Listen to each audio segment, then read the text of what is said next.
welcome back to another episode of Fondy where look up in the sky, it's a bird, it's a plane, it's a not so sober podcast. We're joining here today to talk about the 2025 movie Superman. Lots of opinions, lots going on. Why don't we go ahead and start by catching up with our hosts here? I'm joined by Justin and Joe. Hello. And we'll go ahead and start before we dive into the movie proper with catching up on what we've been up to. All right. I have probably been on the podcast at least recently, so Yeah, I can take point on this one. So yeah, I think the last one of these I did was like the Ironheart review, so it's been a hot minute. Today alone, ostensibly it was a day off, but and I had the house to myself. But somehow in the midst of all that, I ended up cat sitting twice, cleaning the bathroom, doing dishes, attending a protest while that is still legal, and like three other things that where it does not feel like I've actually had a day off at all.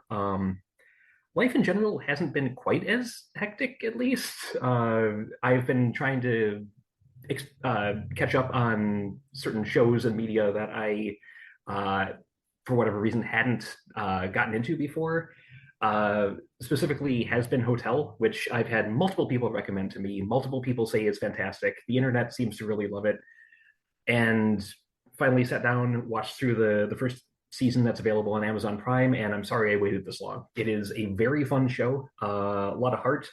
Matt would probably actually enjoy it because it's I wasn't expecting it to be a musical, but it is more or less a musical. But it's about basically Lucifer's daughter making a hotel in hell to try and reform sinners to send them up to heaven because hell is overpopulated and heaven is sending down these like extermination squads to, periodically once a year to just like cull the numbers. So she's thinking, well, if maybe we can avoid all this death if we turn these souls good. And doesn't exactly work out as planned, but it's a hell of a journey, no pun intended.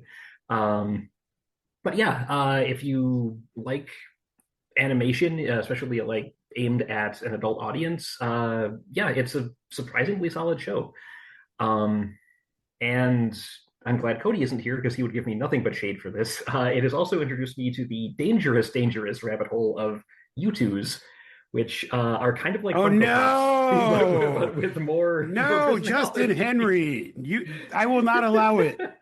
Absolutely not. It's like the algorithm was like, hey, you've been watching a lot of this show. Would you be interested in some merch? Yeah, you would. And yeah, I may have ordered a thing or two from there. Son of a bitch. So we'll see. But these things, they actually look like the characters. It's not just like a blobby-headed thing with, a different coat of paint. I mean, it actually looks like the characters from the show. Okay, I feel like I've taken up a fair amount of time. I'll do the rest of it quick. Watched the first two episodes of Alien Earth on Hulu. Surprisingly good. They took a bold chance with, at minor spoilers, introducing monsters that are not the xenomorphs, but we'll see where they go with it. It has potential. And I have been subjecting myself to you remember in the Secret Level show on Amazon Prime, the weird ass Pac-Man episode? Sure. I picked up the game, and it is certainly one of the games of all time. Isn't it like a Metroidvania? Yes, it is. And I'm maybe 5 hours in, and I don't know how much more of it there is, but it's been a slog so far. So right now, cannot recommend. But yeah, I feel like I've taken up a fair amount of time. I'll toss the torch over to you, Joe. Go for it. All right. Well, I just want to start off by introducing my co-host. Ooh, I don't know if you can hear me cracking that bad boy open, but this is a can of Sapporo premium beer from Japan. Chef's kiss. I approve. Now, I know you might be thinking, Joe, you're drinking a beer. What's remarkable about that? Well, let me tell you. First of all, Sapporo is delicious, but also, interesting fact about the 22-ounce Sapporo can, unlike most other beers, the container that it comes in is not made out of aluminum. No, the Sapporo can is made out of an alloy of iron and where did I put my notes? It is made out of an alloy of iron and carbon. That is right, ladies and gentlemen. This is the can of steel. Oh, there you Ooh. The go. can of steel. Well Sapporo done. cans are literally made out of steel. What Wait, a wait, wait. tie-in. Do we have our first sponsor? Is that Maybe. what this is? Dude, Sapporo, I do love your beers, so yeah, the dream. it is a dream. So just wanted to shout out that the can of steel. Get it? Get it? Anyway. Oh, it's not lost. Um, as far as things I've actually been up to recently, Justin was talking about some video games. I recently acquired a collection of games that I had heard some buzz about on a podcast I was listening to called UFO 50. Justin, I know you said you've heard of this as well. Yes. Um, Given the dearth of games for the Nintendo Switch 2, I have turned to some more indie titles, and I came across UFO 50, which is really interesting. It is a fake collection of retro games. So it is in the style of, back in the like NES days, various companies sold like not entirely legal, officially licensed cartridges that had, 50 games on one cartridge or 52 games on one cartridge. This is kind of a throwback to that idea, except these are actually original games developed by like this one company, but presented as if they were games that existed throughout the 80s. So I think the idea is that the games span three fictional like console life cycles. So it's roughly, I think, kind of like Atari through like SNES era. And like on the game selection screen, there are 50 different games. Each game has an alleged year that it was released in. But again, these are all like actual recently developed new games. Um, I haven't even touched more than maybe a third of them so far. Um, but it's fascinating just the variety of gameplay styles. A lot of them are kind of spins on classic games, but I've already played a couple that have like play mechanics that I have just never encountered before. There's one I was playing for probably an hour or two earlier that is kind of a weird combination of like Lemmings and Super Mario Brothers and I don't even know what. Like the way the gameplay works is there's like a very brief story introduction, but you're like in a society where soldiers are expected to just sacrifice themselves for the greater good. So you start out and you have 20 lives, and basically you have three different things you can do. You can either shoot yourself like an arrow, turn into a block of stone, or make yourself explode. And it's kind of like a puzzle game where, like, at the start, your little guy parachutes down to the level, and there are like enemies that you have to get over, and like different terrain you have to navigate using like the different skills you can do. But the kind of catch is every time you use one of those skills, that person dies, and it drops down a new parachute character. So you can like turn into a block of stone, but then that guy is dead, but the block of stone stays there, and your new guy parachutes down, and you can like use that block of stone as something to jump off of to like progress in the level. So it's kind of just like using these different skills, but you have like multiple lives, but it kind of count anyway. It's this weird. It's not as convoluted as it sounds, but it's just not. It's something I've never encountered before. So highly recommend UFO 50. I think it's 25 bucks, which honestly I've read that there is at least one like full-blown RPG in there that takes like 10 to 20 hours at least to complete. So like just given the variety and depth of content, I think it's well worth the price. Also, obviously awesome to, support smaller publishers and weird things like this. So, and then I just wanted to quickly shout one other thing out because I often like to shout out random activities that have nothing to do with anything. Um, I occasionally like to dabble with guitar. I'm not very good at it, but um, I recently took a guitar that I've had for like 20 years to a service place and had it professionally set up, and it plays better than it ever has. So if you play guitar and you've never had your guitar set up, spend 60 to $100, have someone who knows what they're doing, set it up for you. It will feel a lot better. It can make a world of difference. So if it's something that you've never considered, I think every guitar can probably use it. So get that done. Dan, over to you. All right. Well, with that, uh, what's going on with me personally? My kid is going to be in college Thursday. So I'm literally, if you can barely like hear around me, I'm surrounded by cardboard boxes full of stuff for the college dorm. So that's been a lot of the focus right now. But I did get a chance to see the first two episodes of Alien Earth, and I agree with a lot of what Justin said. I'm very excited. I'm interested to see where we go with this, and also like the fact that they're like, "Hey, we're gonna do an alien show, but also there's some other stuff going on over here, and we're gonna do some stuff over here." Pretty fascinating. So I'm very interested to see what we end up with this. And I really appreciate the fact that there are almost exact shots from the original Alien film recreated in this show. Like there is an attention to detail that I like am very blown away by, very impressed. So that's gonna summarize a lot of what I've been up to. I have a question about Alien Earth. Go for it.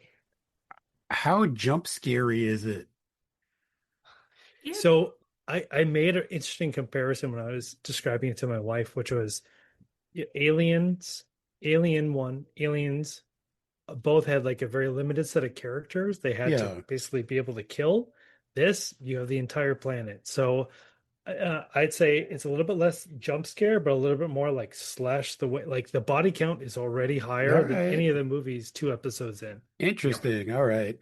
I've been curious about, I mean, I like the Alien movies, but I'm also a wuss. So, but I might have to check it out. I've heard nothing but good things about it. It's pretty like the number one thing I kept taking away was like, what was the budget on this? Because holy crap, this looks Wow. great. It's Yeah. hugely That's expansive, cool. and like this is 2 episodes in. I'm very impressed so far. Nice. Awesome. Excellent. All right. Well, we have been gathered here to talk about a little film that came out. James Gunn directed this picture called Superman. A lot going on with this. We're going to talk through a whole bunch of the elements, but we're going to go ahead and start by talking about the performances the actors involved with. So I'm going to go ahead and start with kind of the headlining cast, who we've got. We've got obviously David Cornsweet as the titular character Superman. We've got Rachel Brosnan as Lois Lane, Nicholas Hoult as Lex Luthor, and then a number of other fairly high profile actors. I want to go ahead and ask about major performances just from the actors and your thoughts around them. Well, as a, I mean, I'm gonna say I've never been the biggest fan of the character of Superman. He often comes across as like just so overpowered in terms of concept. It's like he was designed by a 5-year old. He's really really fast, and he bullets don't hurt him, and he can fly, and he can shoot lasers out of his eyes, and And and that sort of and yep and yep. yes. But this did a good job of kind of making him more of a person than just a power set. And I feel like the actor that did a pretty good job of moving beyond just I'm bulletproof and I can punch through walls. He seemed like a person, and it's probably one of my more favored portrayals of the character, simply because he seemed relatable. Boo. Boo. All right, Joe. Here we We've go. got a difference of opinion. Here we go. No, I agree with what Justin said. Oh. No, honestly, I've been kind of pretending all day that I did not enjoy this movie in our group text and whatnot, but and maybe I didn't. Who knows? We'll see where this is going. Um, I agree with Justin though. I think David Cornsweet did a pretty stellar job playing Superman. I am going to echo what you said as far as the humanity. I think that I also historically have not really cared about the character Superman, and I think it's because he is everything and all powerful and also often presented as just like a paragon of virtue and really nothing else.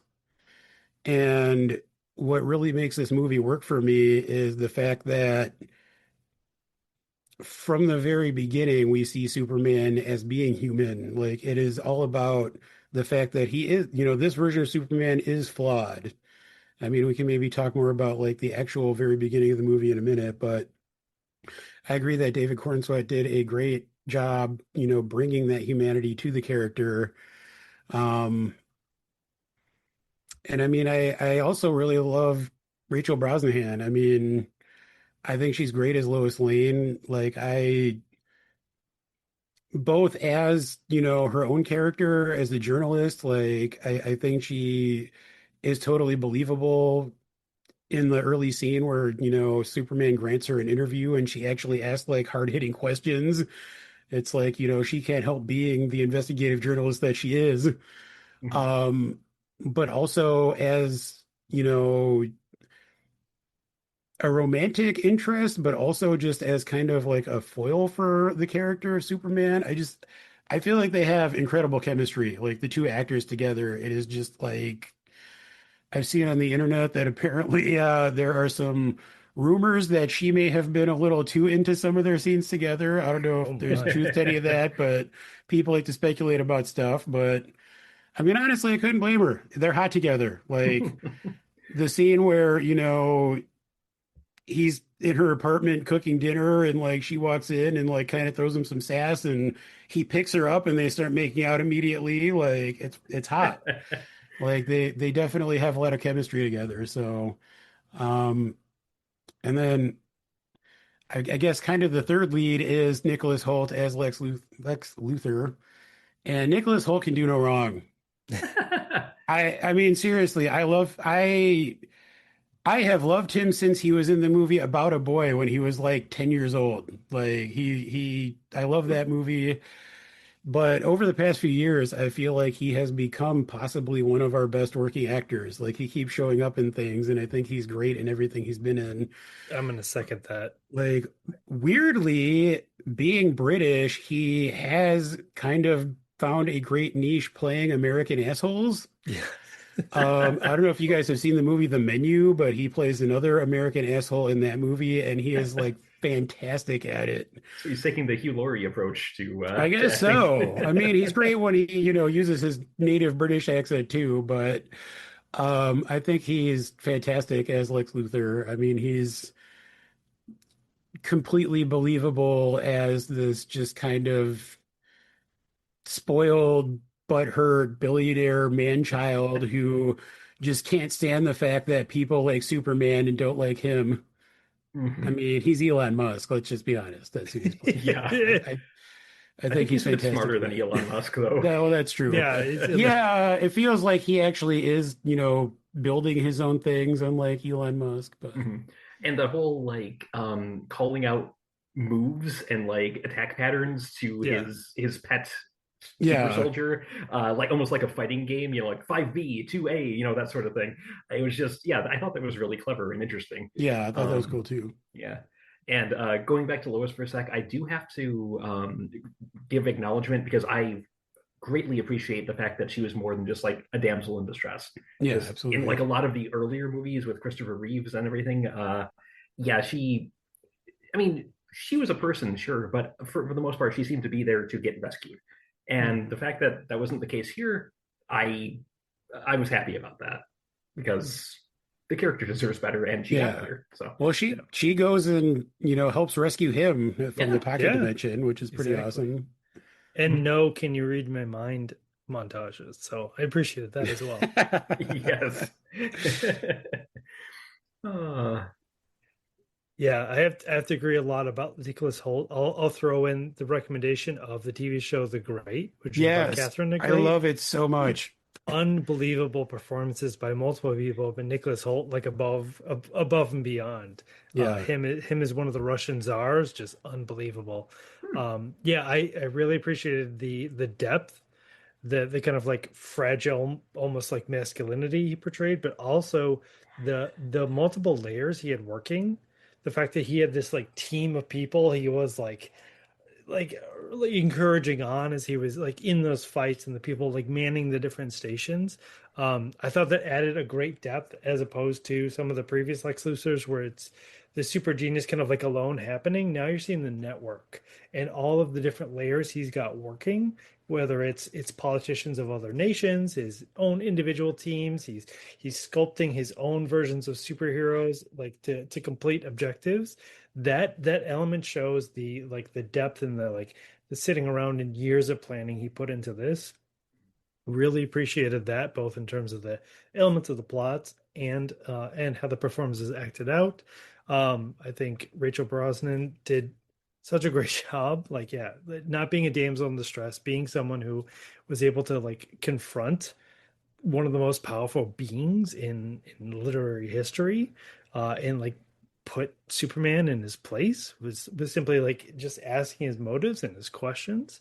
And then Corn Sweat in terms of the performance, the fact that he not stormed but like marched out of Lois Lane's apartment with that like huff of like, oh, you put me in my place. Like, what a humanizing element. That felt great to see that, and as opposed to, and maybe we can talk in a little bit more depth. I'll start this kind of like compare contrast right now. The Zack Snyder, the like the God Among Us view of Superman that we've seen in the previous iteration of DC versus this guy's getting upset by like what tweets are saying about him. Like it really it did humanize him in a way, which I'll go ahead and spoiler into one of his later speeches, which is Superman going like, I am human. Like yeah, I might not have been born on Earth, but like I've got the same flaws and motivations that everyone does. Yeah, and that whole like immigrant story parallel has always been a core part of Superman. From what I understand, I've never really read the comics because, like I said, not a fan of the character. But it's undeniable, the connections you can draw. He's from somewhere else. He, ended up in America.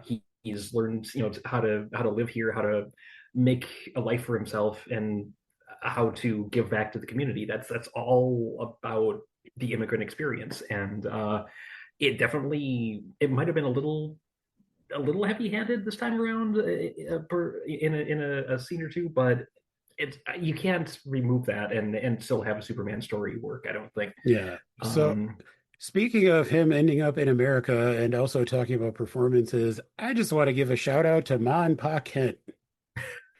yes. Oh wow, right? I I just love the fact, first of all, I love that they picked some like unknown actors to play them instead of, wasn't it like Kevin Costner in the Zack Snyder ones or something? And Something like Diane that. Lane. Yeah, like I Oof. love that these are, not actors that everyone's going to recognize. And unlike, I think, any other real depiction of Superman on screen, they actually feel like country folk. Like, Mhm. they feel like believable people that would live in Bufu Nowhere, Kansas. And it's, but at the same time, like, I feel like you could take that too far to the other extreme where it's almost like hillbilly parody or something. Mhm. But I feel like they're believable as people being like from the country, but they feel like real people. Like Yep. they feel like people that, live somewhere in rural America. Yeah. I just thought the depiction of them was kind of unlike what we've seen in other Superman, at least like, film media, movies and television. Yeah, I agree. A lot more endearing versus parody, which Yeah. is Yeah. it was close, but it definitely landed more on the endearing side. I, I'll echo that definitely. And I like the fact that they did play those characters straight because it um, it really helps what I think is one of the core messages of this, and that it's that we're all in this together. We're all on the same side, whether we realize it or not. And, human values, American values are things that we can all share in, regardless of, whether we're in some little nowhere town in the country or in Metropolis. Whether we're actually human or someone who's been humanized by, coming in from somewhere else, it's a message I think we kind of need right now. So Yeah. Exactly. All right. But I didn't want to completely get away from talking about the actors before we get to the second set of heroes that are encapsulated within this film, which is the Justice Gang. That's not really our name. Well, right, a debate. So we've got some characters, obviously a Green Lantern, but a Green Lantern of which we have not seen as such. We've got a Hawk Girl. We've seen a Hawk Man previously, but not a Hawk Girl, and Mr. Terrific. So let's talk a little bit about these three characters that make their a couple appearances throughout the film. I will say the portrayal of Guy Gardner, this particular Green Lantern, spot on. He's an ass. He's yes. so full of himself, and in the comics, and it translated so well to the movie. I mean, they couldn't have written him or acted him better than they did. Yeah. Hawkgirl could have used more screen time. She didn't really have a chance to fully develop as a character in the movie. I didn't think. I've always liked her in the comics, but here she just felt like she was there a lot of the time. And Mr. Terrific was pretty solid, I thought. Yeah. Yeah, he had the best fight scene in the movie. I'll say. Yeah. Yeah. Yeah, I agree. I am not familiar with Guy Gardner, but I mean Nathan Fillion's always fantastic. He seems like one of those actors that's just down for anything and is always great. So I really enjoyed his character. Like I loved I mean, spoiler for later, but during the kind of climactic fight scene in the foreign country that he was just like literally throwing giant middle fingers around to like, fight the troops. I agree. We didn't really get enough Hawk Girl. Like I thought the actress was good, but she just didn't really have a ton to do in the movie. And then Mr. Terrific is terrific. I mean, he's the coolest guy around, and I mean, I think the actor did a great job of conveying that. Mm-hmm. At the end, toward the end, he says, I'm Mr. Goddamn Terrific or something. And you know what? Yep. He sure is. He sure is. Which at this point, the rumor is he is getting his own series. Ooh. Mr. Terrific's getting a spin-off series. That's what James Gunn is talking about. So very excited for that. Yeah, I agree. Guy Gardner is just the worst. I kept saying that out loud in the theater. I said, "You're the worst." Not only in his actions, but also his haircut, which compliments to Nathan Fillion for committing to that bowl haircut to bring it right out of the comics. My wife literally said, like, that is the most offensive haircut I've ever seen before it was even referenced as such in the movie. Mm-hmm. So fantastic. And also like the little element of him like using his vows as a convenient excuse for anything he didn't want to do, like just perfect. So all right. So after discussing these kind of characters, well, I'll tell you what, I'll take a moment to talk about. We've got some other side characters, some minor characters. These are people like the Metamorpho, who showed up in interesting elements. We've got characters like Rick Flag Sr. We've got the engineer. The engineer. So even the Superman robots is kind of an interesting addition. So anyone else in there we want to add some more details or thoughts behind?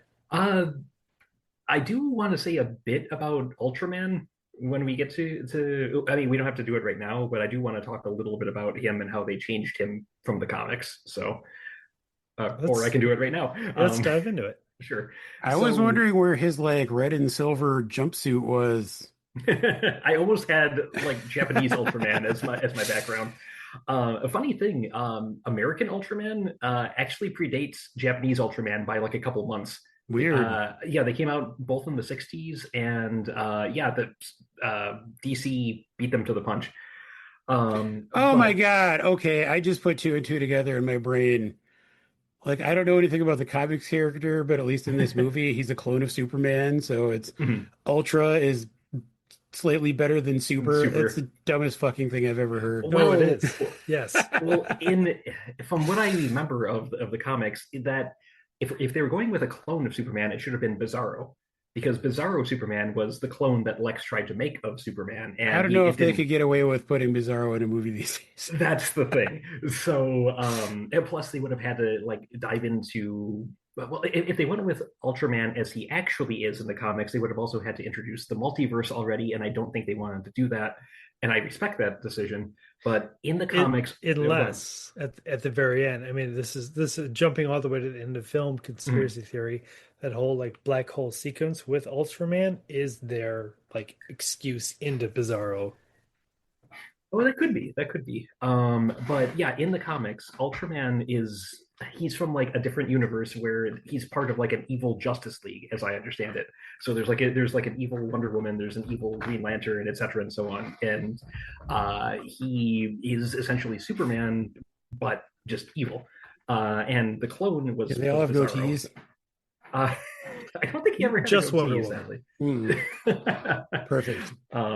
But so it's weird. They like switched those two characters together and just sort of excised Bizarro from the movie canon, which it works. I mean, they didn't want to have the brain damaged version of Superman on screen. I understand that it makes sense, but it just but as soon as they listed what his name was, I'm like, okay, I knew what he was going to be in some way, shape, or form. So if you're a fan of the comics, you will pick up on certain things that are telegraphed to people who you haven't read them. So, but yeah, so interesting treatment of the Ultraman character. But yeah, I did also want to make sure to bring up the topic of apparently Jimmy Olsen, Pimp Master Supreme, as women Okay, are literally what? throwing themselves at him. Listen, I mean, admittedly, I am like a cis hetero male. I thought the actor, I think, what's his name? Something Gisondo. The actor who plays Jimmy Olsen is great. Like he was on The Righteous Gemstones, which is one of my favorite TV shows of the past several years. Great actor, but like, man, is he hot? Like I don't, he's not like unattractive, but like looking at him, he's not like, Brad Pitt or something where it's like, damn, that is a hot guy. but And why is he's every woman in Metropolis throwing themselves at him? he's pulling in that assistant editor salary. I I mean, guess, man, right? I don't know. Yeah, Like, it was the interns giggling about how hot he was from yeah, across the Daily yes. Planet Hall. Like that was the one I was like, really? That level? Yeah, that's the thing. Like I could buy, his relationship with Lex Luthor's girlfriend, Yeah. but yeah, the intern thing was like, what? Yeah, I no, mean, it maybe was he's just interesting. charismatic. Who knows? Yeah. oh man. I like that he had something to do though. Like, That was Mhm. an interesting element. yeah. And also I'll give credit to Lex's girlfriend, Eve, who Mhm. like also like it seemed like kind of window dressing to some degree, at least especially from the trailer in the first couple scenes, but the fact that Okay. her presence brought something. So one thing I loved about this movie is that there were multiple instances where like seeds were planted earlier and like paid off later. Like the whole thing, you see her throughout the movie taking selfies of herself, and then that becomes kind of a major plot point. Or Mhm. there's like the thing with Crypto trying to eat Mr. Terrific's little like drone things. And the T there's spheres. like, yeah, T-spheres, and then that comes back later. Like there are a Yep. couple other instances of that. And like I appreciated that because I mean, these are not even things that like you didn't necessarily even need to plant the seed. Like I don't know if those weren't there, if it would have felt like that stuff came completely out of nowhere, but I did appreciate that that was, kind of precedents were established and then later paid off. Yeah. Yeah, Same. I'll go back to like Lex's like machinations about like what he was doing. It was very similar where like, okay, now this is all starting to make sense. I also, again, jumping way ahead to like Lex's speech at the end where it was, well, I don't like I'm not doing all this to be like the king of a nation. I'm being the king of a nation, so I have an excuse to kill off Superman. Yeah. Like it considering that one of the core things I watch for in a movie with Lex is like, okay, how complex is his thought process, or like how many steps behind the scenes is he doing? Mhm. This is the one where I felt the most of like, okay, all these little steps he is planting and all his plots and his intertwining, it Mhm. all makes sense. It all flows together. I mean, the ending, as we discussed before, is stupid in terms of like, oh, Superman's more popular than me. That's what it all ends up with. But the fact that his evil genius comes out in the fact of like, well, I'm gonna make 40,040 chess moves just to get to the point where I can kill Superman and I can wear the cape. Yeah. Mhm. I mean, it does speak to the pettiness of billionaires, though. I Yeah. mean, Well, and I love that Yes. he admits it in the end. Yeah. mhm, Like he admits that it's envy. Like he owns his own enviousness of Superman. mhm, And I mean, honestly, like I kind of like even that is a weirdly human thing, I feel like.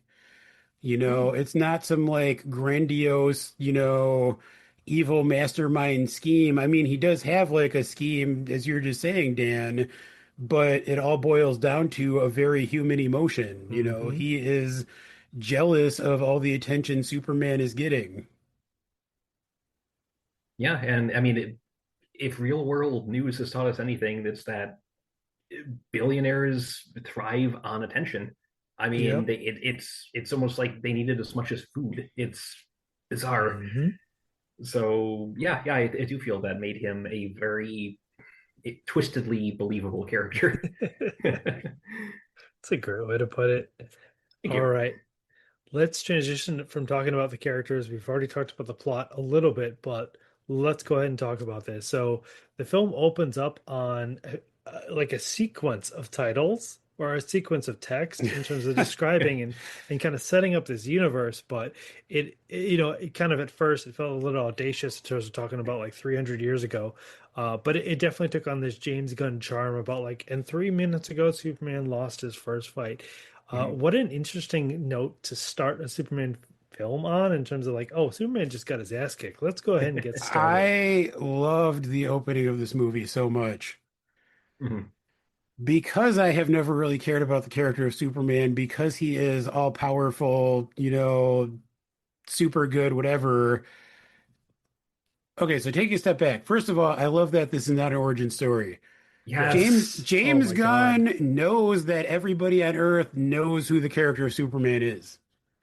Like we don't need to see him getting sent as a little baby in the pod from Krypton and being found and all that shit. Like James Gunn knows that we are smart enough as an audience to know what Superman's deal is.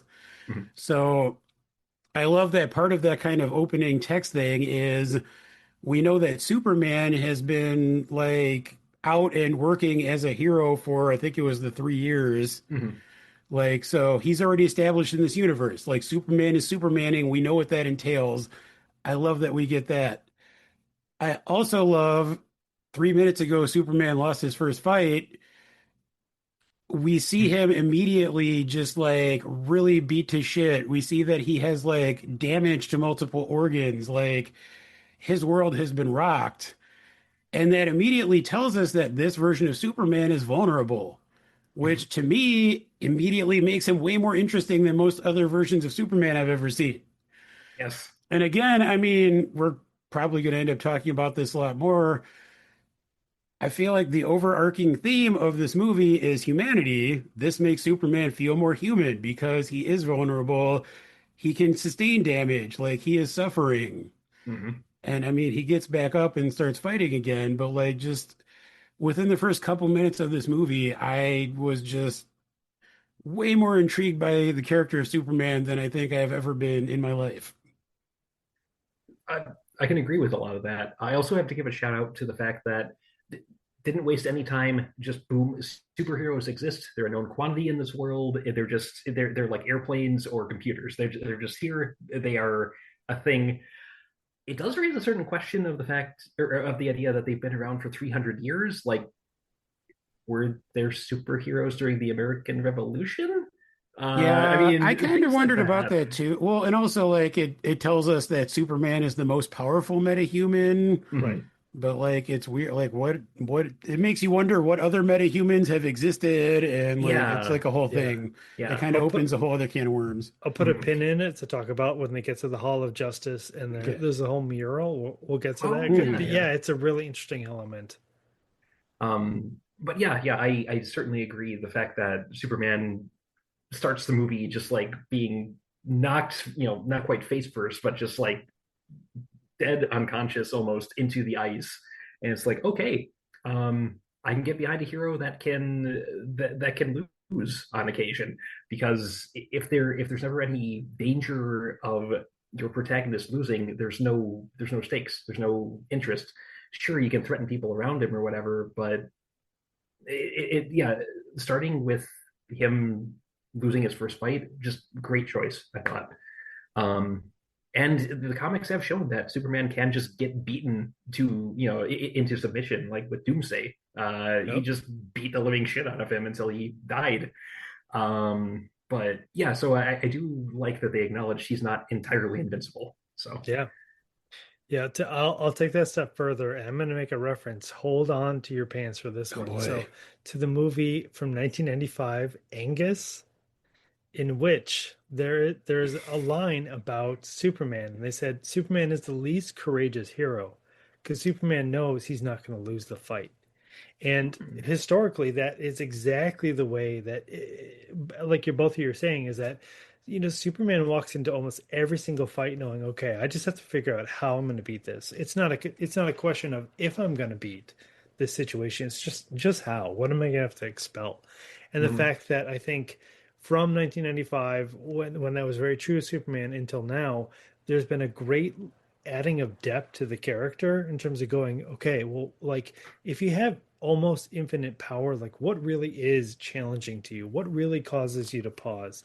Mhm. And I will admit there are a couple elements I was really hoping to see in this movie about Superman, and the fact that like one of the great lines I've heard multiple times about Superman, and one of the interesting elements of depth around him is that Superman with his super hearing can hear every single cry for help around the world. And the Ooh. fact is that Ooh. he cannot get to every single person who needs help. So one of Superman's burdens is like, okay, who do I help? That Mm. wasn't in the movie, but like at least this movie moved forward. Like you both Mhm. were saying, the concept of Superman's not all powerful. He's not going to win every single fight. He's not the absolute end all be all superhero, which Mhm. is is quite honestly like boring. Like, you can trust he's going to figure it out. Like it's a lot more interesting and dynamic, and I think that's previously has been one of the challenges is like how do you make Superman vulnerable aside from you bring in someone equal to his level, some Doomsday-esque villain. Yeah, because Yeah. I think the last Superman movie I saw was it Superman Returns, mid 2000s. I Yeah. remember there's like a scene where he's like, some guy has a minigun just like, just laying into him, and there's, just ping ping ping ping ping, and like one Yep. of the bullets bounces off of his eyeball. I'm like, Eyeball, yes. yeah, Oh, The movie yeah, where Superman famously does not punch anything. oh, this yes. is I mean let's go ahead and call it out now. We need to do a review of Superman Returns because what a weird ass film. I Oh. would do that. I saw that movie in the theater and actually kind of I liked did it, too. but it is a weird movie. Yeah. uh, I could be talked into doing an episode on that. Um, I mean, kind of going along with crap. Oh no, I think the Sapporo's kicking in. Where was I gonna go? Can of Steel. Oh, talking about like the vulnerability and like things like that. That just made me think about the scene where, so I have to say, I love how this movie is shot. Like there are multiple scenes that are shot in like super interesting ways, but that made me think about the scene where he goes back to, I think it's Lois's apartment, where the Justice Gang is in the background fighting Yes. the giant like Imp, eyeball tentacle interdimensional imp. monster. Yeah.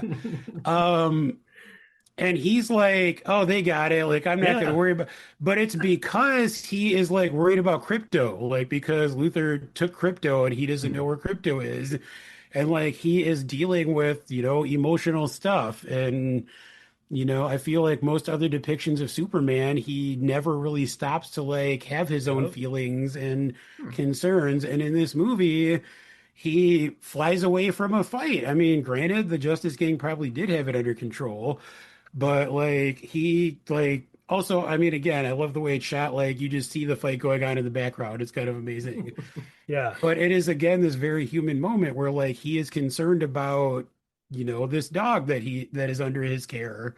And like he can't stop thinking about it, and he can't be bothered to worry that much about this interdimensional imp. Like, That's fair. Yeah. Yeah. Like if someone kidnapped my cat, that would be probably yeah. my first Oh, I priority. would go John Wick on somebody. Damn Like, straight. Especially since spoilers, it's not really his dog even. no. Okay, Yes. can we talk about crypto for a minute? Oh, of Sure. course. Okay, so I will say, quick side note, this movie looks great. I think most of the visual effects in this movie are phenomenal. Like, considering everything is CGI and like all of the blockbusters these days, I think this movie looks better than like most of the Marvel movies, most other like giant blockbusters that I've seen. Mhm. Crypto doesn't look that great. Which is fine. I still love Crypto. I love the way that, he's depicted, but I was a little disappointed just because I think he is the only thing in the movie that was just like obviously CGI to me. Mm. Like I feel like pretty much everything else, like every other visual effect shot looks like very like tactile, like Yeah. very believable. Like I was kind of blown away by how good everything looked. That said, especially since I work at an animal shelter, Mm. Mhm. I love the way Crypto is depicted because he is an asshole. Yeah. Yes. I mean, Oh, we learn toward the end of the movie, as you kind of implied, we learn why he is the way he is. But I love that, throughout the movie, we know that he's like kind of like a foster dog. And Yeah.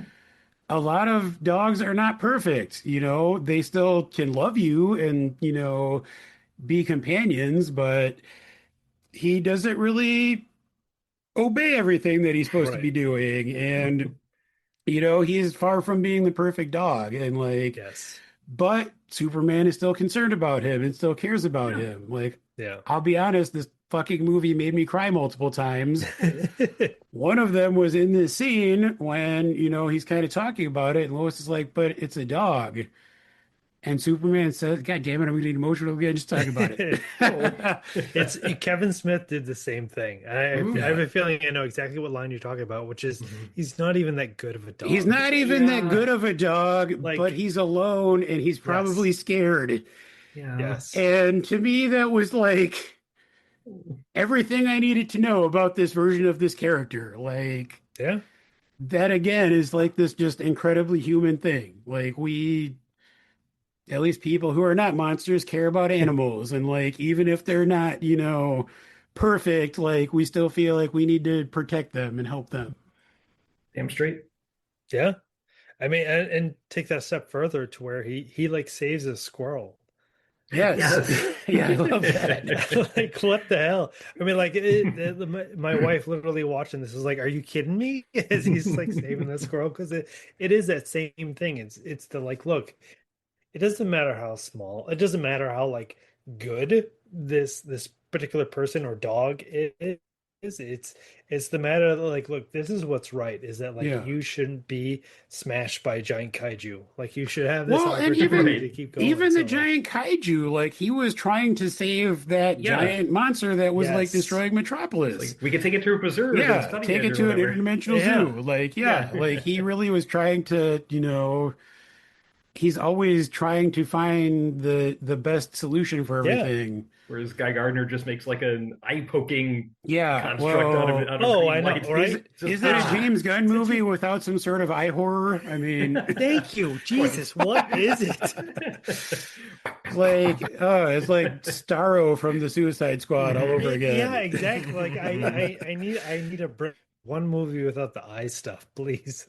And then later with the nanobots going into Superman's eyes was like creepy Oh as my hell too. God. Like, He's Oh, blind now. Have I mean, fun with honestly, that. like, I'm a little torn because part of me appreciates the fact that he is still trying, he's still finding ways to work a little body horror into like even these mainstream oh, movies. the slither is still there. But Mhm. also in this movie, it felt a little out of place to me. I mean, I'm not like that Well, upset about it, but And you can look at the amount of time spent on the eye Yeah, horror stuff was just like yeah, okay, if Hawk Girl she did some eye stuff, okay, that would have been enough. But the fact yeah. that And Guy the Gardner like eye created, drill. yeah, like that was the moment I'm like too Yeah, much. It like was dude, I too felt yeah, much. bad for the kaiju by the I end. did too. Well, I'm sure that was the point too, because Mhm. then you're synced up with Yeah, Superman's like, oh, I True. like we could have done better than this. We didn't have to yeah, take him out this way. Mhm. Uh, Oh, well, like what a I mean, a testament to this film that we just started talking about the first yes. couple of minutes and we've already gone into this. All right, so let's talk about what comes up really quickly after this whole like introduction to Superman, which is the Hammer Boravia and the concept of Boravia versus Jeddah and the conflict going on there and the Superman getting involved Israel with and the conflict. Palestine. I mean, Ukraine and Russia. I mean, what? I it's so immediately, yeah, but when my wife said the exact same thing, I said like, well, in their defense, Moravia was in the comics before Israel was an actual country, so like true. kind of a weird justification behind it, but at the same time, uh, I would say a theme that is slightly ever present in terms of hey, you've got conflicting countries. You can definitely see it from multiple perspectives. There's different motives behind both, Mhm. but I really appreciate the fact that they said, hey, what happens when Superman gets involved in a complex is the word I'll Yeah, use Mhm. international affair. Like it's really interesting that they took that bold step to it. I think that a lot of people watching the film maybe like that was their one of their conflicts with it was like going like, hey, Superman, hey, he's there to save people, but sometimes the action it makes it more realistic in terms of yeah, it's not as simple as flying in there and going like, oh, I'm doing good. It's whoa, Mhm. whoa, whoa, what does good yeah. mean? Well, and again, that goes to Yeah. the scene where Lois is interviewing him, and like she starts asking those hard-hitting questions as far as like the implications of this.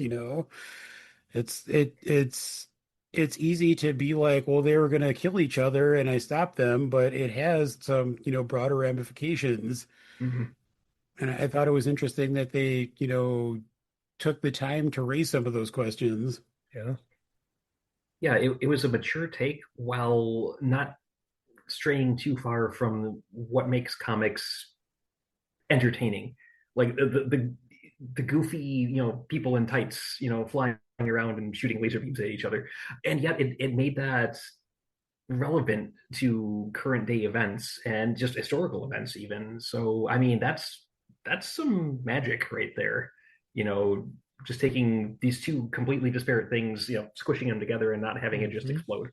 So Yeah, it's quite the teriyaki mixing with peanut butter. It is the things you would not expect, but Yeah, I think I have to very try that. interesting. it sounds kind of delicious, honestly. It I does. just made that up. I'm going to blame it on the Tillamore 2 is the inspiration of that. So buyer Tullamore, beware. don't listen to Dan, ladies and gentlemen.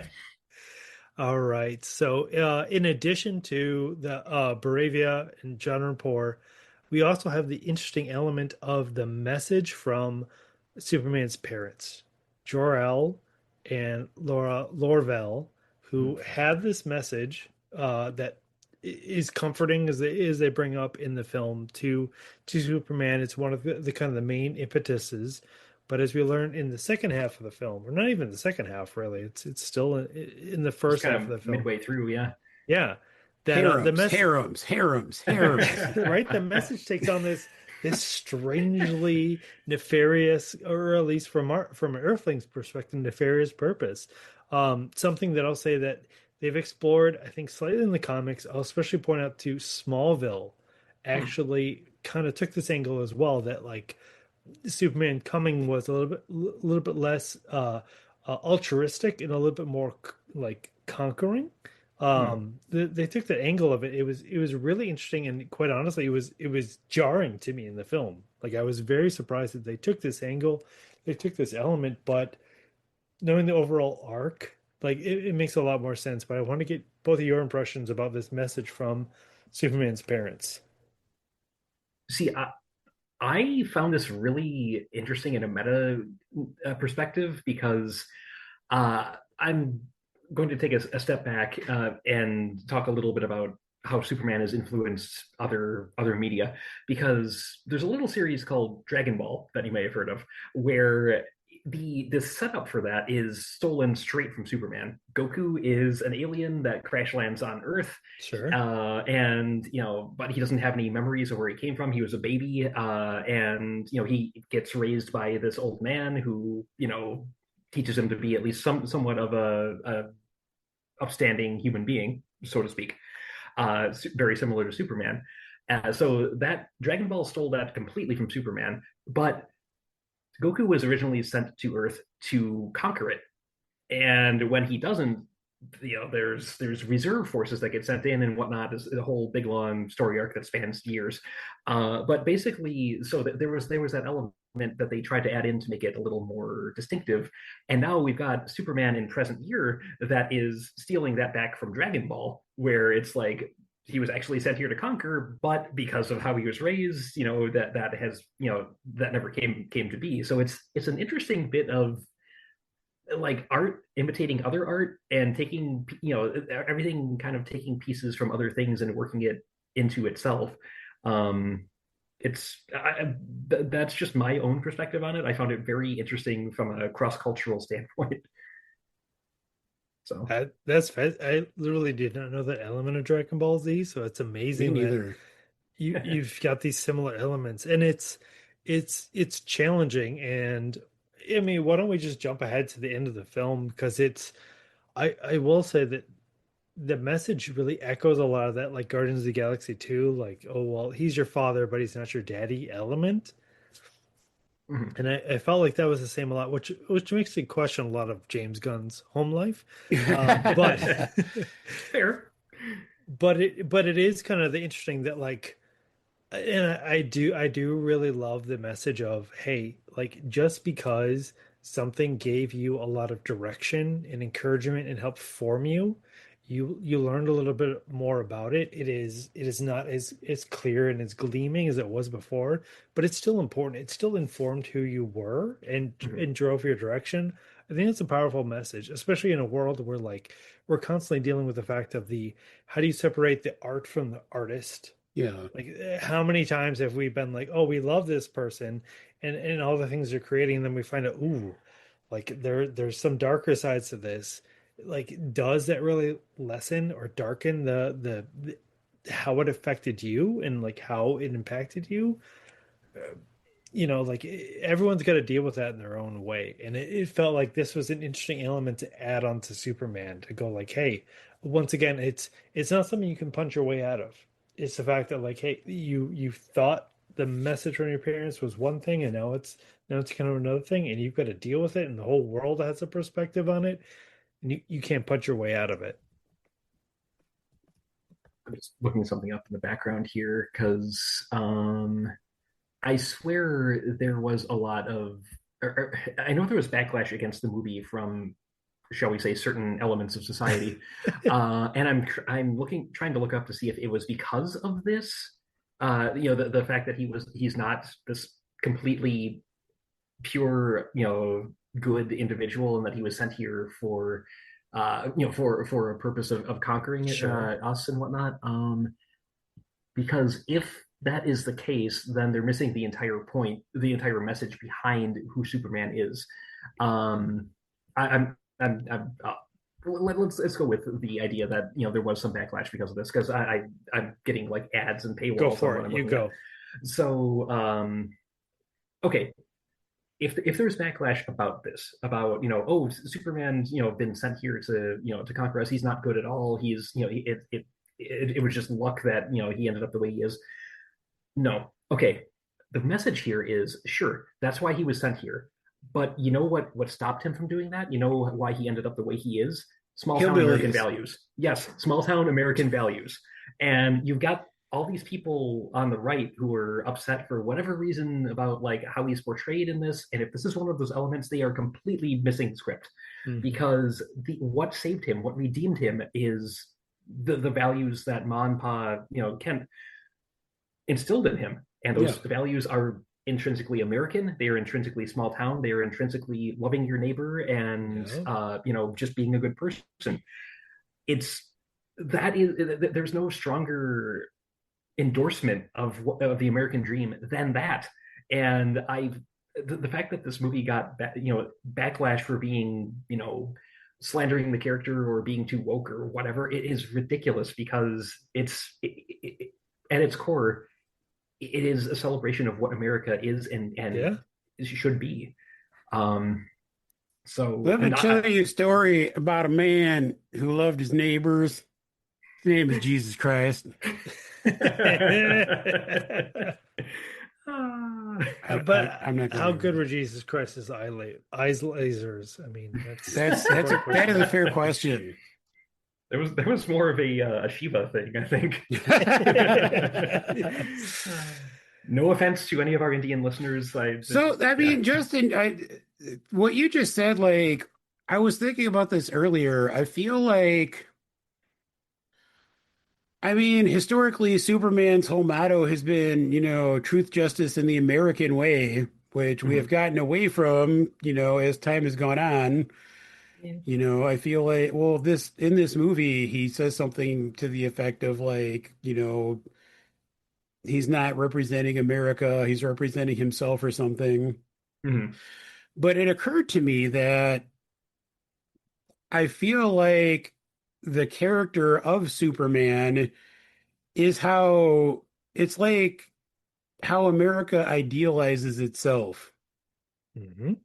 Yeah. And I mean, even in this movie with, the way that like all the conflicts are resolved and stuff, like Team America, World Police, like no, but like I mean, but like thinking about I mean like the scenes with like, the kids in the country putting up like the Superman flag and stuff. Mhm. Like everyone in this world is looking to Superman to be like the the voice of justice and to The problem like, solver. defend them, the problem solver. And I feel like whether it's true or not, America has kind of positioned itself to be that for the world, or at least for the greater part of the past, 100 years or so, has kind of positioned itself to be that. And I feel like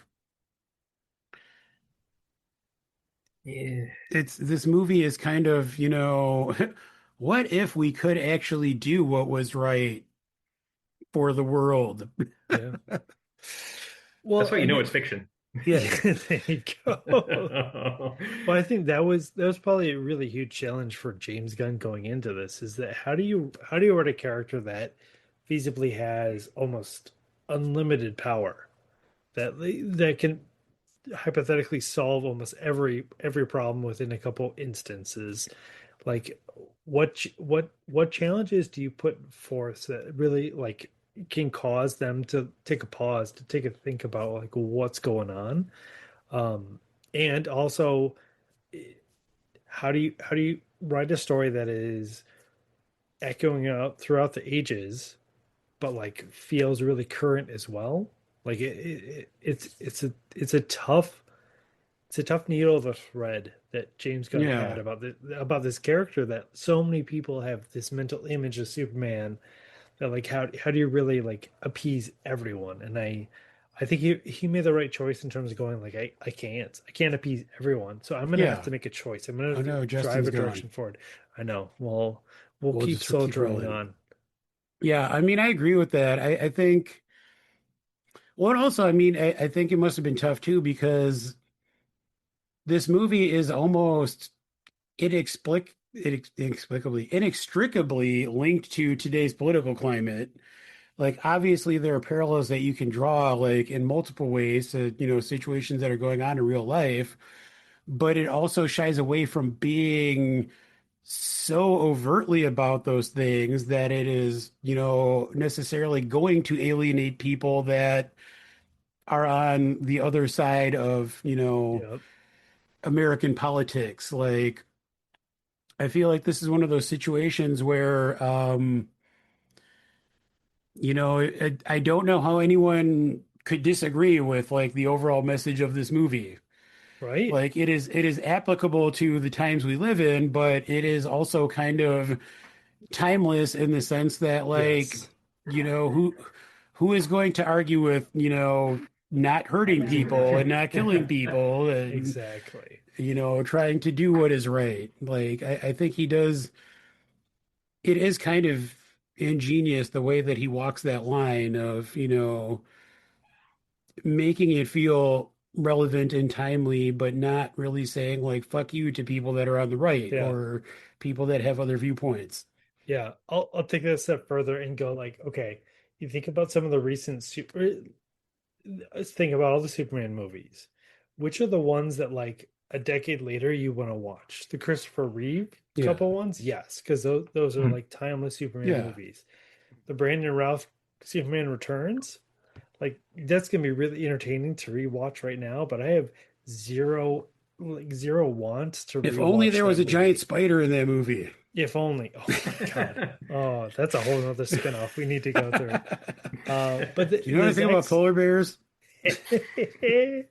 The Zack Snyder Superman movies. That's another one. Like there are elements 10 years on. Like I'm gonna love to rewatch with Zack Snyder, but like not all of it. I Yeah, think James Gunn. It feels like James Gunn created a timeless. I mean, there's yeah. definitely elements that are very very current, but I have a feeling that 10 years on, this movie, like the Christopher Reeve ones, are gonna like resonate a lot more than we Well, and I expect. mean, unfortunately, it's also just kind of human nature. I mean, even, we already talked about like some of the present day conflicts that we can draw parallels to, but like 10 years from now, there's going to be another country trying to invade another country. Like that's just how humans work. So, Yeah, yeah, I mean, I agree. It is probably going to feel pretty timeless in that regard. fair. Yep. Yeah, it's not like they were. I'm back, by the way. It's not like the we're talking about something like Y2K or whatever, where it's Yeah. a Yeah. one point in history that is hopefully never going to be revisited. So, All um, right. yeah. Oh, go ahead. Go ahead.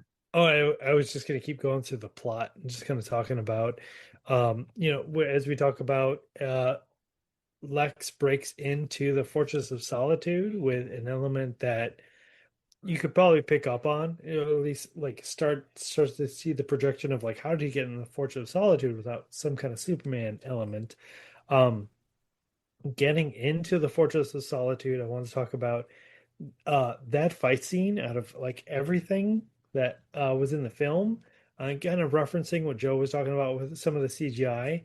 There were elements of that fight scene that I was like, oh, okay, a little bit overdone, especially the Lex walking through with the super cool, like not looking at the explosion in this version of like, oh, the razor blades are flying past him and robots are exploding around him and he doesn't care. Like, all right, I get it. Like it Mm, felt I'll give James Gunn credit for going, hey, we need to have some kind of like fight scene where there's the good guys are gonna lose some degree. Like mm. that was definitely happening with the Superman bots. That was definitely happening with Crypto being captured, but like a little bit much. There was, if there was anything I could point out and go like, we could trim this a little bit, like that for me, that was that scene of Lex getting into Mm. the Fortress of Solitude.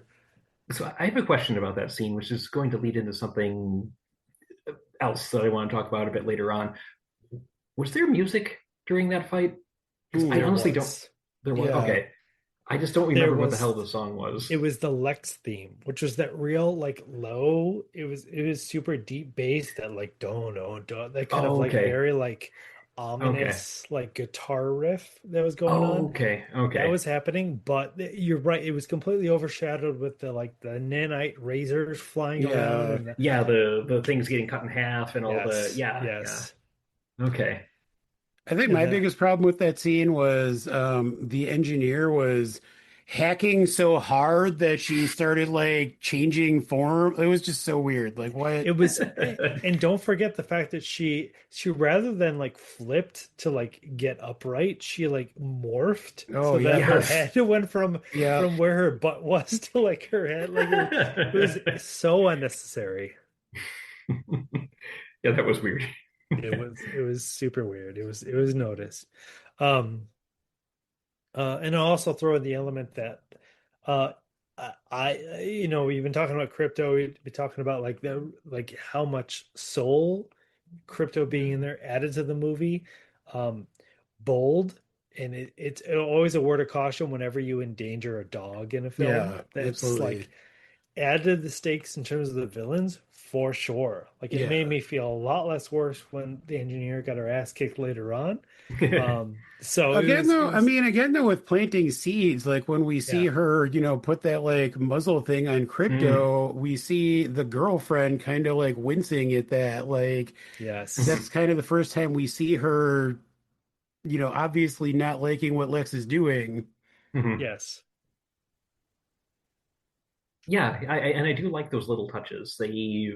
They add a lot of believability to just the script and the characters in it because they react to things and whether it's big or small. I mean, it's there, and if you notice it, it does really help flesh things out a little bit. definitely. All right, so Lex goes through the Fortress of Solitude, captures Crypto. Superman is starting his search to figure out like what the hell is going on with this dog, and Joe he what cries. well one of Superman's first reactions is to fly into LexCorp and confront Lex in a dramatic it was very fascinating to watch the scene, and I want to hear both of your reactions to Superman showing up at Lex's office. um, it really illustrated the divide between the two, like the cold, calculating, just viciousness of Luthor, because he knew he was prodding Superman into displaying a show of strength, to what would seem to the public as something that's completely unprovoked. Like he just smashes through the wall, and he's there threatening a billionaire, and yeah, there's that side of things where it was all planned out and calculated, and then the very raw emotional side of Superman losing someone very important to him, or potentially losing someone very important to him with crypto. And yeah, it was that divide, just the cold unfeelingness of the villain, and the just that heartfelt emotion from the hero. I think it was pretty well done. I agree.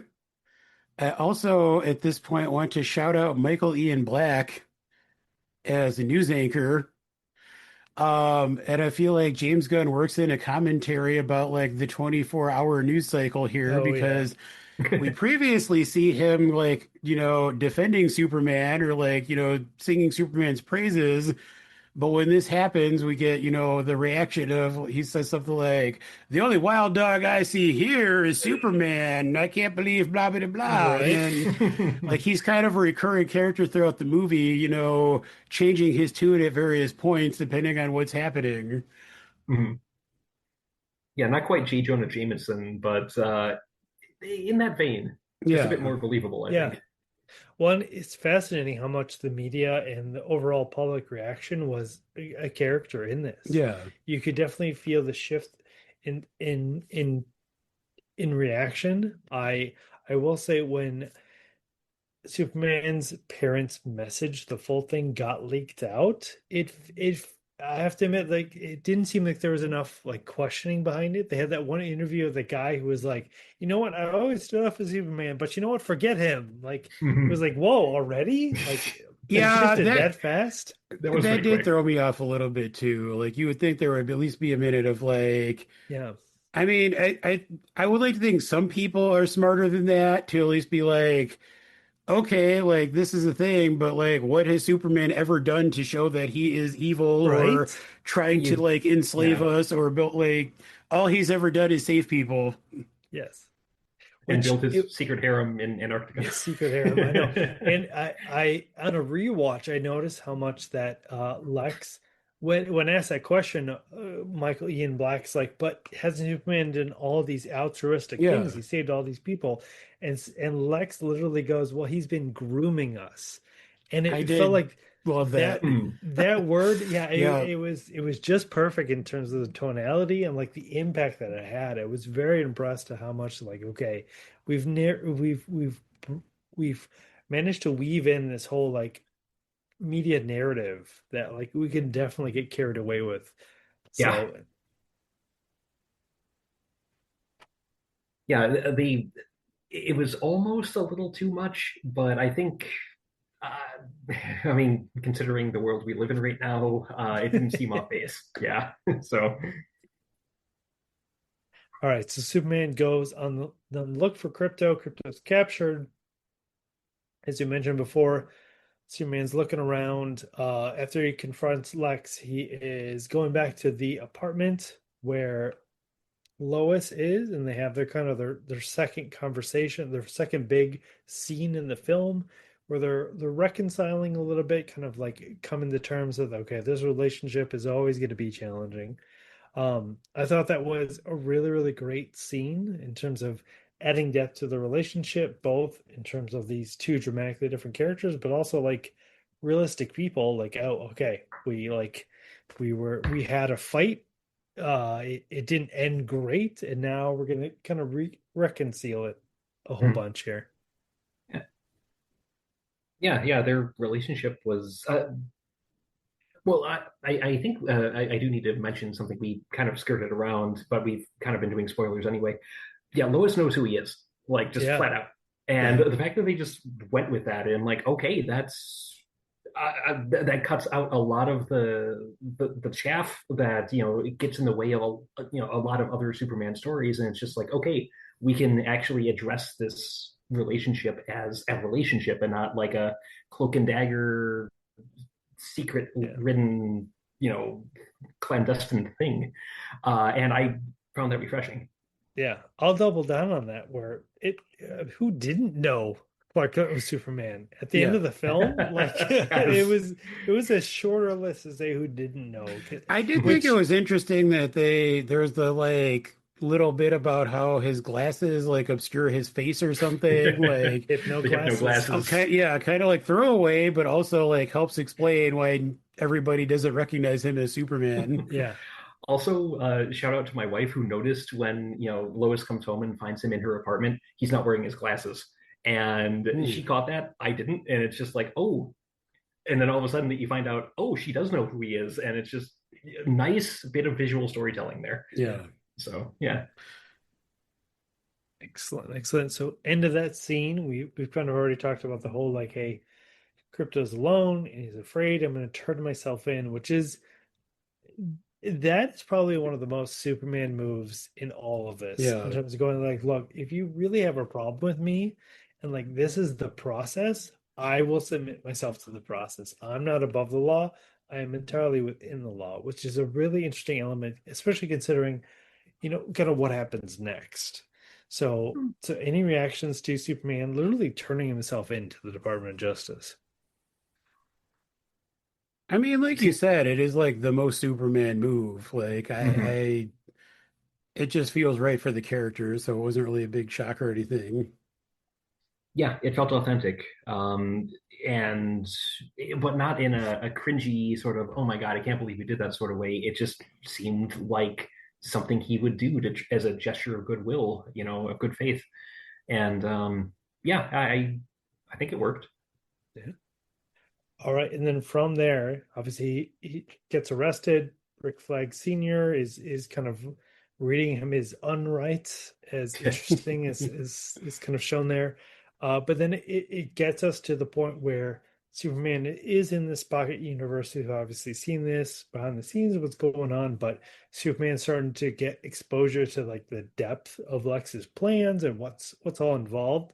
Um, and I want to talk about Superman's confinement, what's going on there, and then obviously I'm leading up into the scene with Lex doing the Russian roulette, which Oh does not boy. last very long. Oh, Oh boy. So why don't we first talk about the confinement, and then we'll jump into what happens to poor Molly.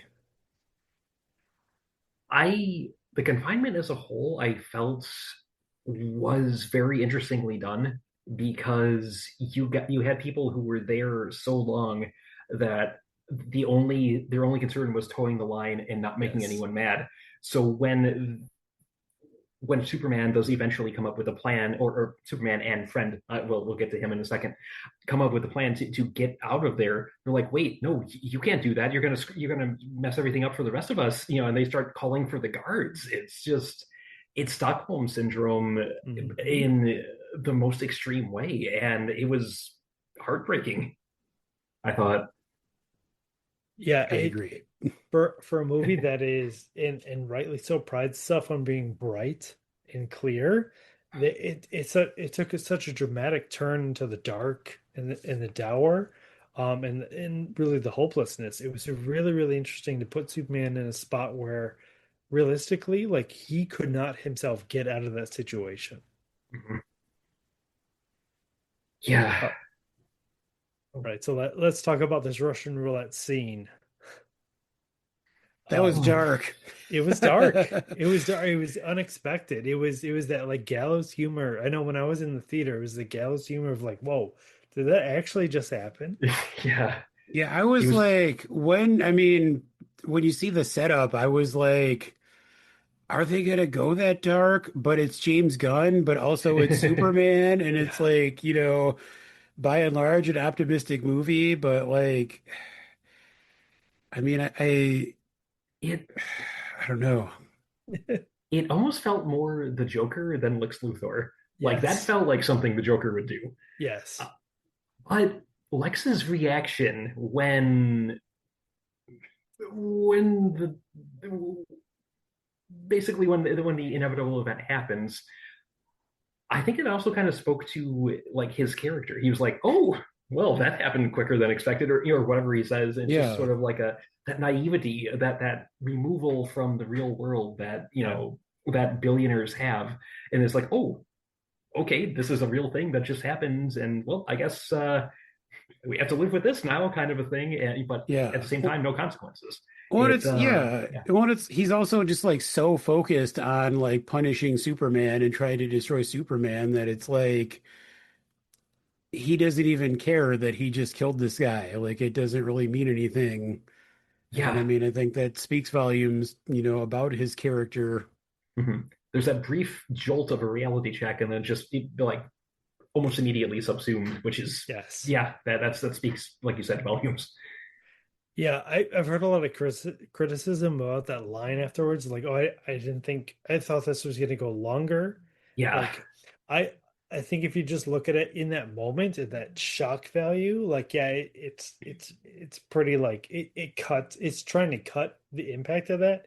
But as we're talking about, like in terms of like Lex and his overall machinations and his plans, then it starts to weave into like the Lex of like, oh, I didn't even realize all these kind of like what's going to happen to all these pawns because I'm hmm way too busy trying to get checkmate. Yes.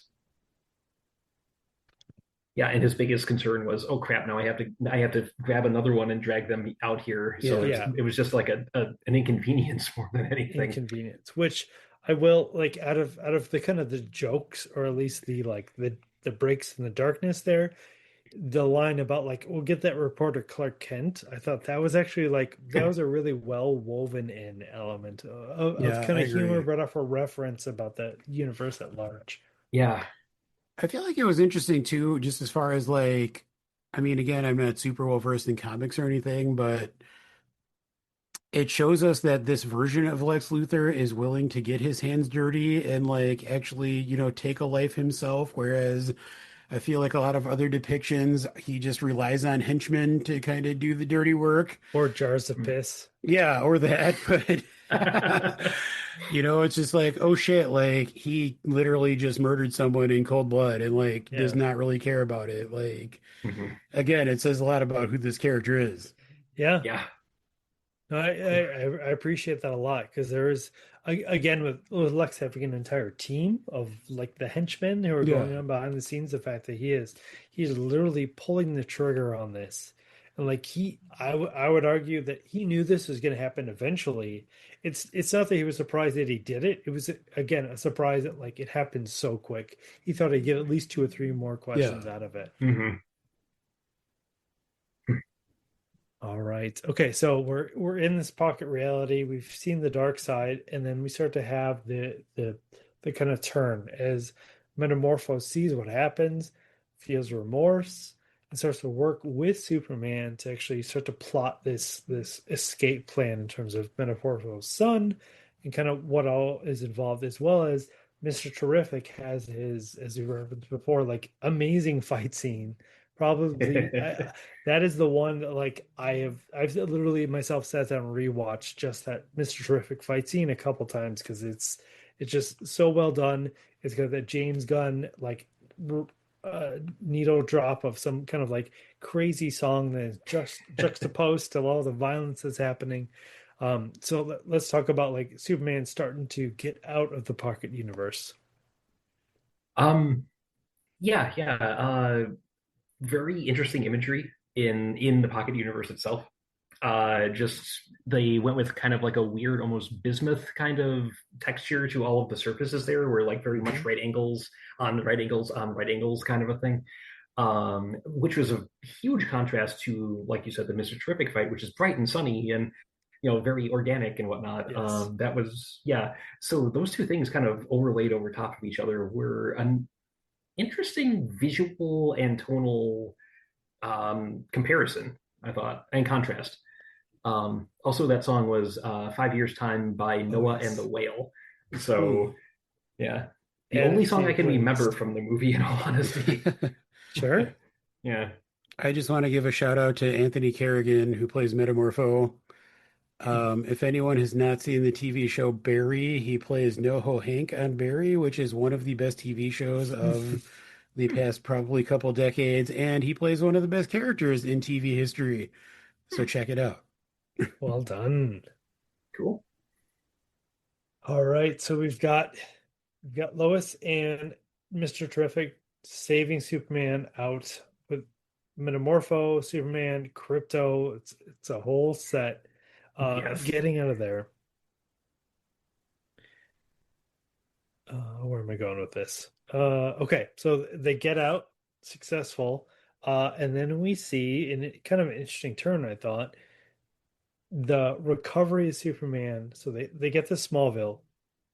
They get Superman to his home, and this is the recovery scene. This is everyone taking a beat. Lois is meeting the parents. Parents are meeting Lois. It's an interesting reflection point. I'm interested. Lorraine or Luann, it was Luann, I think they call Luann. her. Yes. Uh, but yeah, it was a moment. It was a step back from just the crazy go nuts action we just witnessed, and to again ground things in humanity, which we keep coming back to as like the theme of this movie. And I, it's the moments like this that I think really stand out even more than like the fights, than the escapes, than the rescues.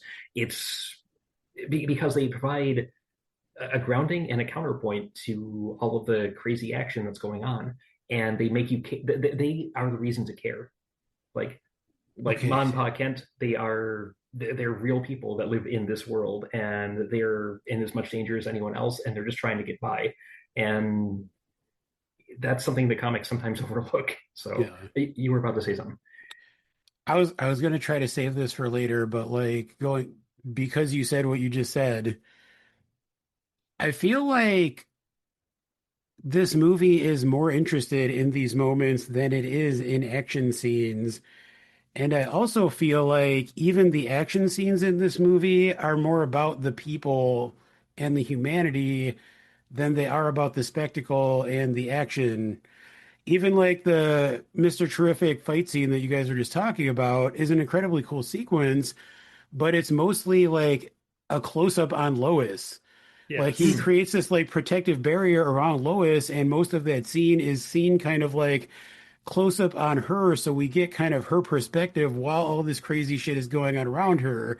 The way it's shot is awesome, but it's like again just like getting the human reaction to Mr. Terrific superpowered stuff. And I mean even like the kaiju sequence with the squirrel, like I feel like the shots of the more like explicit action and more, bombastic, grandiose things are kind of fleeting. And like even in the like set pieces, he spends more time focusing on the more like street level, like most of it is like Superman saving other people. Like it is like very Yeah. focused on humanity. Like it's Yep. I feel like it is rare in this movie that there is an action sequence that is action for action's sake and that is actually about the fighting or the spectacle of what's going on. Yeah. No, this is a great launching off point. I had towards the end to kind of talk about the compare contrast of the Zack Snyder verse versus this film because obviously those two are kind of going head to head in this element. And exactly you're talking about the time that James Gunn has devoted within this film to go like, oh, look at Superman stopping the kaiju from impacting this building. Mm. Look at how much effort Superman went into to stopping this building from crushing one car. Like it almost felt like a counter push to like, well, Zack Snyder had the films. The Superman had this huge body count in terms of all the innocent bystanders who were getting hurt. I mean that is literally a plot point of Batman v Superman. Is Batman going like, you had such a disregard for human life, like I don't trust you at all. This Mm. feels like it almost had to overcorrect and go like, we're going to show Superman going out of his way to save the tiniest creature or the whatever building. Like that's what we Mm. want the visual of is not Superman just showing off his strength. It's Superman doing whatever he can to lessen the impact on humans. Mm. Which does feel more true to the character. Yeah. Yeah. Yeah. But yeah, it shows an understanding of what the character is supposed to be, and I think the movie is stronger for that. Like I haven't seen the Zack Snyder movies because I heard they were only middling at best. Um, but yeah, this one I like the approach, and hearing what I have heard about the Snyder ones, I'm like, yeah, I'm not so sure those would be up my alley. I almost want to do a first watch with Justin on the Zack Snyder I films. also have not seen the Zack Snyder one, Are you so kidding I'd be me? down for that. Well, Wow. so mostly because I have heard, that it is kind of grim dark and like not really true to the character. And Yeah. I mean, I've been curious. I love Henry Cavill, but Right. I mean, I would be down for maybe checking that out. Yeah, Yeah. this is entirely stream of conscious, but I would love to watch along with you both and like get your reaction to some of this because there is I like the Zack Snyder films are not without merit, is the way I'll describe it. But there are elements where I can actively point to and go like, no, that doesn't feel right. That it feels like someone took the most masturbatory version of these heroes and like tried to put it up on film Mm. and in overwhelming slow-mo. Which I will That point I sounds will like Zack Snyder. yeah, It right. does. I will point out the one slow-mo sequence, right, in this film is Superman literally like Mm, encapsulating some young girl and protecting her. Like Yes. that yeah. it felt like that was very purposeful to go like, no, Superman isn't gonna slow-mo to like, you know, crack the skull or break the neck of some villain. They're gonna slow-mo to like really protect to show the essence. Hmm. Nice. Yeah. All right. So we're getting in terms of the plot, we're getting to the third act, which definitely has a few things going on. So we have Superman showing back up at Metropolis to help stop this divergence, this pocket universe that is starting to like break out and ruin everything. Mhm. We have Lois and the other Daily Planet employees getting in Mr. Terrific's ship and kind of trying to break the story about what's going on with Lex Luthor behind the scenes.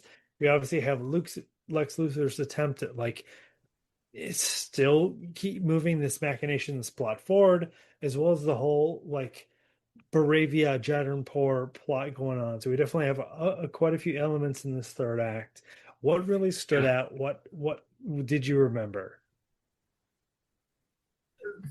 The big thing for me is the fact that Luthor just kept pushing and pushing and pushing. He's like, no regard for the damage he was causing, no regard for human life, no regard for anything but his own goal. and seems very true to life for the Well, and to ultra the rich. extreme where it's like he's like possibly going to tear a hole in the fabric of reality. Mhm. Like it's he could But literally he'll be destroy, right. but But he'll he'll be be right, yeah. right. Like yeah, like it's great. Like the extremes he's going to are insane, but also given what's going on in the world today, not unbelievable. I mean, Yeah. Uh, Right? I'll be on top of the smoldering pile as long as I'm on mhm. top. I'll be yes. king. Yeah. I mean, I did love. Again, Hawk Girl was not enough of a character, but I did love the way she disposed of the president of Baravia. He's a He's character like, we haven't talked about enough, like who was a fairly major piece and like yeah, Yeah. a very interesting element. yes, but yeah, I love how he's like, you can't kill me. You're like Superman, and she's like, I'm not like I'm not like Superman. He just Superman. drops him. Or in Fantastic. that split cut to the The like, antacid going to the yeah, water, like like how James Alka-Seltzer. Yeah, Gunn. it was amazing. I'll claim that a lot of the Superman action in the third act I would think is unnecessary. I'll especially call out the raptor fight when all the jetpack Oh, soldiers show up. Yeah. What chance did they have against? I mean, he even said it like, "Good luck with that, trying to kill me." mhm.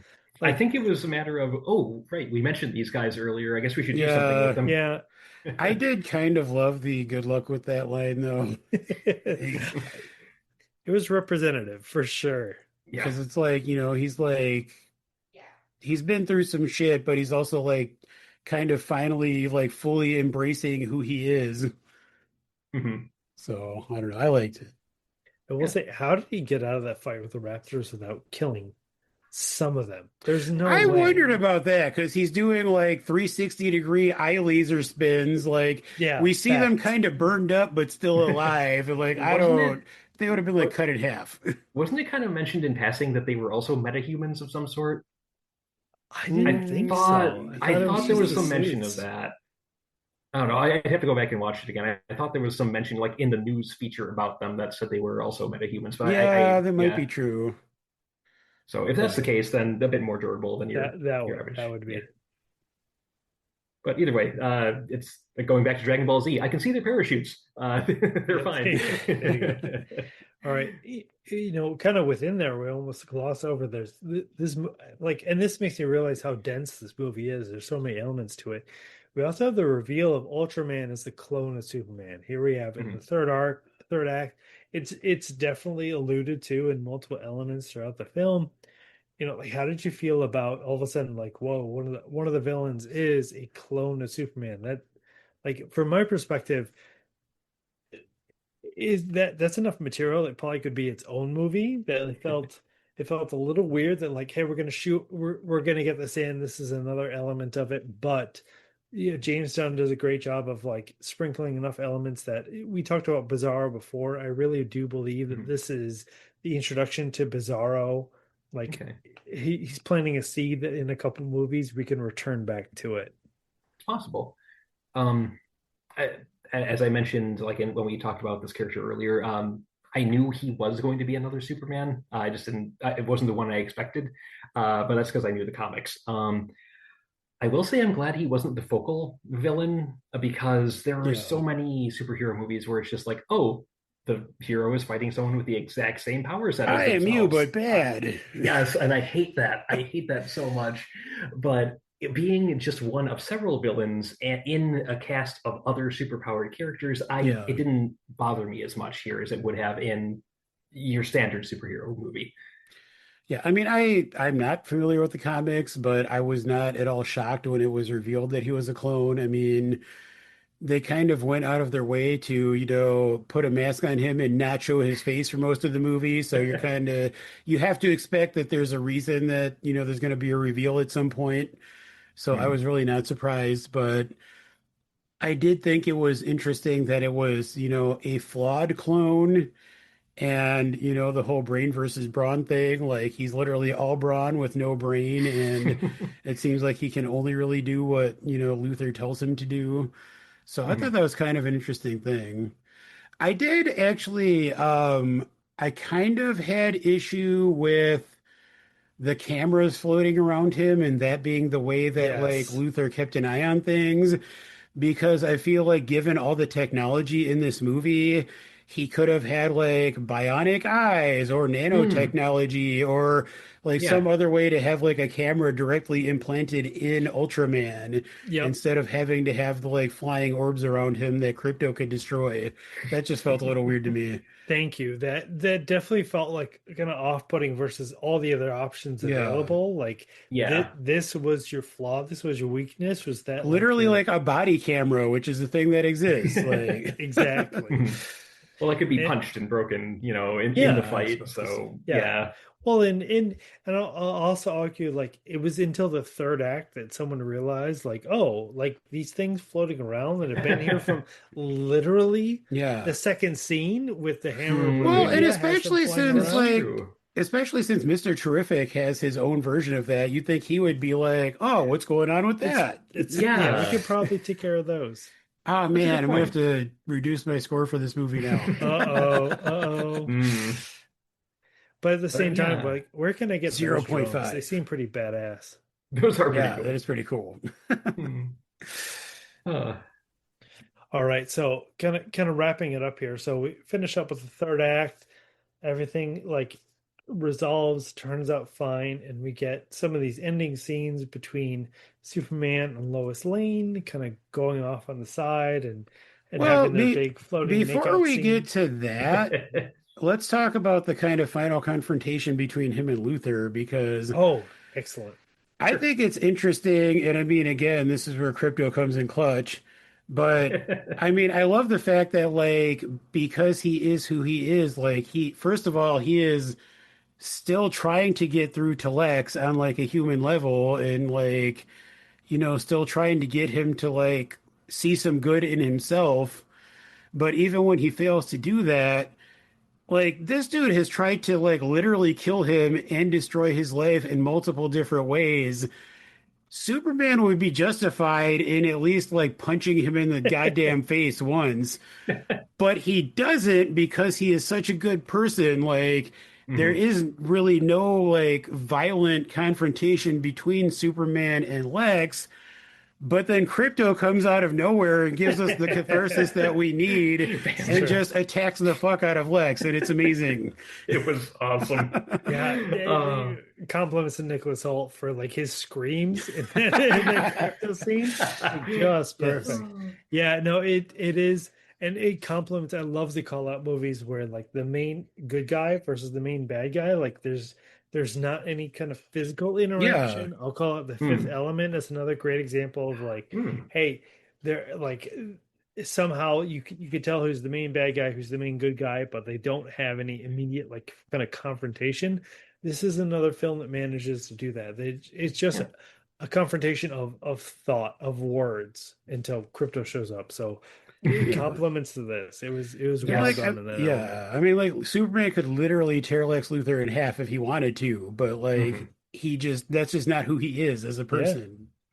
Right. Yeah. And again, this movie just feels very true to the character without making him so good and so pure that he's Yeah. unrelatable. Well, he's Yeah. he's good, but he's not perfect, and I think Right. that's kind of the key. Agreed. Agreed. Excellent point. All right, kind of wrapping up the plot. Let's talk about the very ending as well as we can talk about the end scenes, which obviously aren't.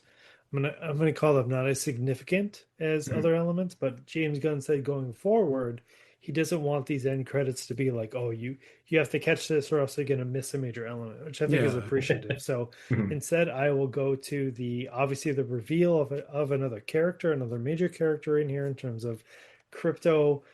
So yeah, so we're sitting there. Superman's in the Fortress of Solitude, and all of a sudden, Supergirl shows up, and you start to really understand crypto and how crypto and this kind of foster situation is going on in Superman. I have met this person and this dog who is the way it is because of its owner. I mean, and I think that really strengthens the scene. Is that Yes. yes, we all can point to like, oh God damn it, we know exactly why Yep. crypto is the way he is. Yeah. Oh.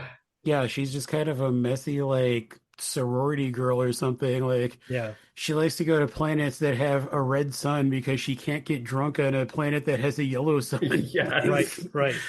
Well, Oh.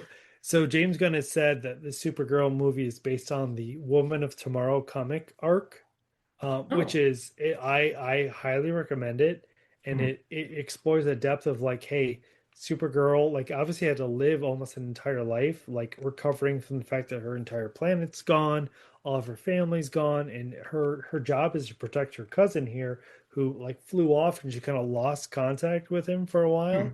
Mhm. And her kind of dealing and going to multiple planets where like obviously like not having a yellow sun means that she can get drunk but also means that she's vulnerable, Mhm. which is a really interesting element too. So I mean, in Yeah. summary, the Woman of Tomorrow comic arc is kind of like Supergirl's PTSD and kind of working through that so they kind of get to the point where she can Huh. start interacting with Kal-El, with Superman.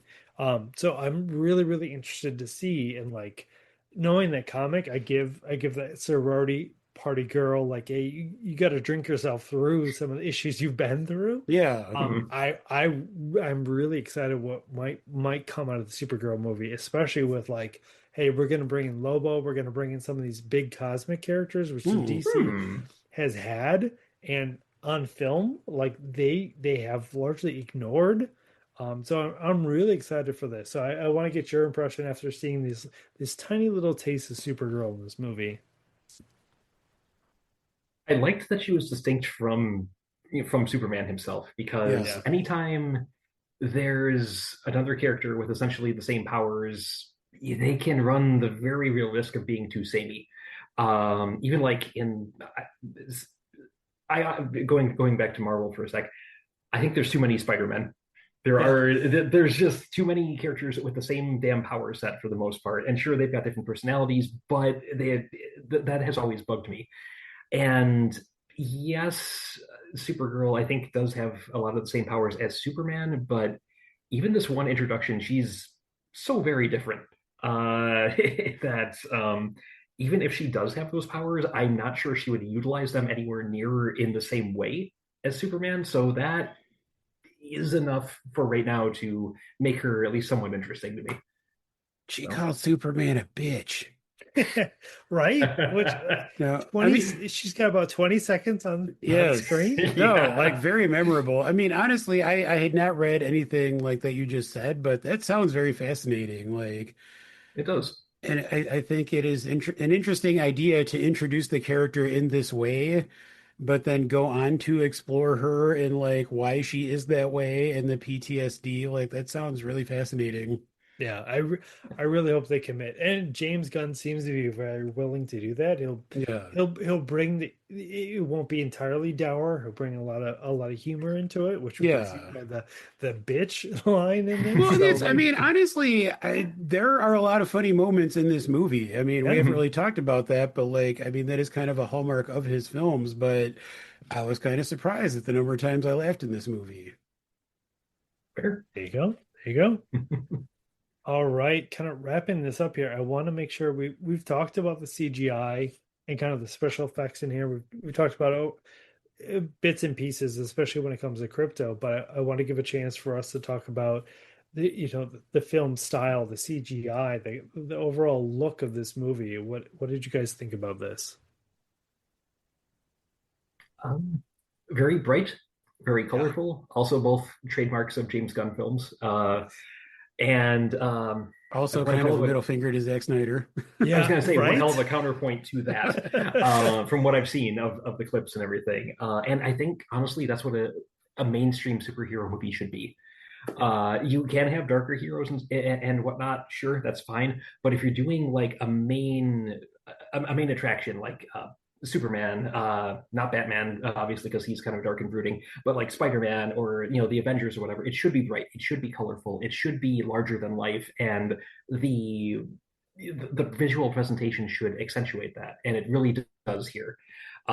Just like very saturated colors, very you know stark contrast, like in the fight going on outside Lois's window with the space eyeball thing. Yep. That's like bright and sparkly, and there's like all light beams and stuff kind of going everywhere. But it's nighttime, so nice dark contrast to that. So things pop like they would on a comic book page. And it's yeah, I feel visually this movie was just fantastic from an artistic standpoint. I agree. I mean, I said before, I think like the visual effects look amazing, but also, I mean, I mentioned like the Mr. Terrific fight, and again, the fight like in the background outside the window of the apartment, things like that. I think what it comes down to is DC basically handed James Gunn the keys to the kingdom and let him do what he wanted to do, which is an amazing thing because they're letting a filmmaker make the film that he wanted to make. And that includes some artistic flourishes. That includes some really interesting shots, like the, Mr. Terrific shot, things like there were a number of times in this movie where I was like, that is just as a film, like that's a really cool shot, a really cool way to like compose that shot. And that's something that I'm really not used to seeing, especially in a superhero movie. I mean, I think honestly, I might do more Marvel comparison in my final thoughts, but I think Marvel's biggest problem has been that Kevin Feige is maybe too involved in everything, Mhm. and they have a history of bringing in some auteur filmmakers who have made some incredible movies, but then kind of handcuffing them and trying to make like force them into like a Marvel house style and not letting them add their own flourishes to the movie. Mhm. This feels like a James Gunn movie as much as it feels like a Superman movie, and I think that is a positive thing. This Mhm. feels like a movie that was made by a filmmaker who is making the movie that they want to make, and that's kind of an amazing thing. Definitely, definitely. I think I'll echo what we've talked about previously, which is the crypto specifically. Like, eh, I, I'll argue that he's kind of larger than life. Yeah, Like, if he was any more realistic, it might be a little bit more jarring. So he is more of the comic relief character, yeah, but Yeah. that is such a small amongst this entire like CGI agreed. Yeah, fest. Mhm. That's a really small dick pit. yeah, I'll also say that when Lex is getting in the Fortress of Solitude again, I feel like that was like whoa, like okay, we don't need all of this. That was a little bit too much. Mhm. But for those being my two nitpicks, especially when you've got such great shots of Superman flying, the close-ups, the logo shots of the S on emblem on the chest, Mhm. like especially the element of making the hair like kind of wave in the wind as he's flying around, like that added so much to it. Like Mhm. there's a lot of really really great yeah. CGI and special effects and shots in this film, and there's a couple I'm like, these could be better. I noticed these, but like overall, it is pretty fantastic. Mhm. Which brings, I do want to talk about the other side of presentation, which is the sound, and specifically the music, because I've alluded Yes, to this here and there. Ba, ba, Um, ba, ba, ba, right. ba, yeah, ba, yeah, that was ba. working that in fantastic. It But yes, yeah, in general, I find James Gunn movies tend to have really good scores, like Guardians of the Galaxy, fantastic, and they work yes. in the music in sequences that are just they pop, they really help elevate things, and they did that with the Mister Terrific fight here, but that's the only example I can think of, and I'm it okay with really. that. Uh, I did not need a bunch of James Gunn needle drops in this movie. I don't know. I kind of missed it because it is part of his style, and I it felt. It is definitely part of his style. There I is completely also agree at with you. the end there's a song, I think it's an Iggy Pop song at the Yeah, end, the something punk about like rocker. yeah, the punk Oh rocker, which yeah, that's which was true. kind of a funny callback to the earlier conversation in the movie. Yeah. Mhm. I love the score of this movie. I mean, it is largely based on John Williams' original Superman Yes. theme, which Mhm. I had dinner with Matt Hudson earlier and was kind of telling him about that because I know he's into movie scores and stuff. And it's like, why mess with perfection? Like, especially given the tone of this movie and how Yes. optimistic it is, that like John Williams' Superman theme is like the most uplifting, optimistic like theme Yeah. song you could possibly imagine. And I love how they kind of like riff on it in different ways throughout this movie. Yes. Yeah. And I mean, even the parts that were not riffing on that, I feel like the score in general, I really appreciated. And like honestly, I mean, I get what you're saying about James Gunn with his, needle drops, but Mhm. I feel like if there had been too many more of those, it would have been a little distracting for me.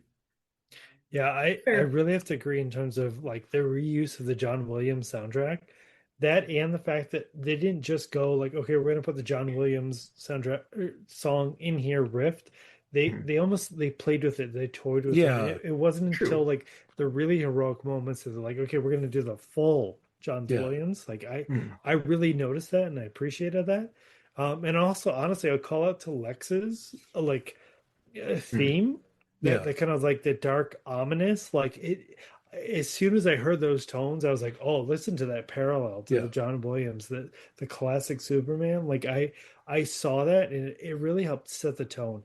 um I'll agree a little bit more with Justin. Like I could use a couple more needle drops in terms of the songs, and I think that Mhm. like having re-seen it a couple times, there were like there were some more subtle ones that like didn't work as well, is the way I'll describe it. For example, when Yeah. Hammer Barivia goes to that beat, that kind of like the military installation on the island the first Mhm. time, there's a needle drop in there, but I can't remember that song. Yeah. Right. It was kind of summery, almost tropical Exactly. sounding, but it's like I don't know what it Yeah, I I was. don't think remember. maybe I'm still jaded from not the Suicide Squad, but Suicide Squad, the first Suicide Squad movie, Uh, which was not yes. James Gunn, Right.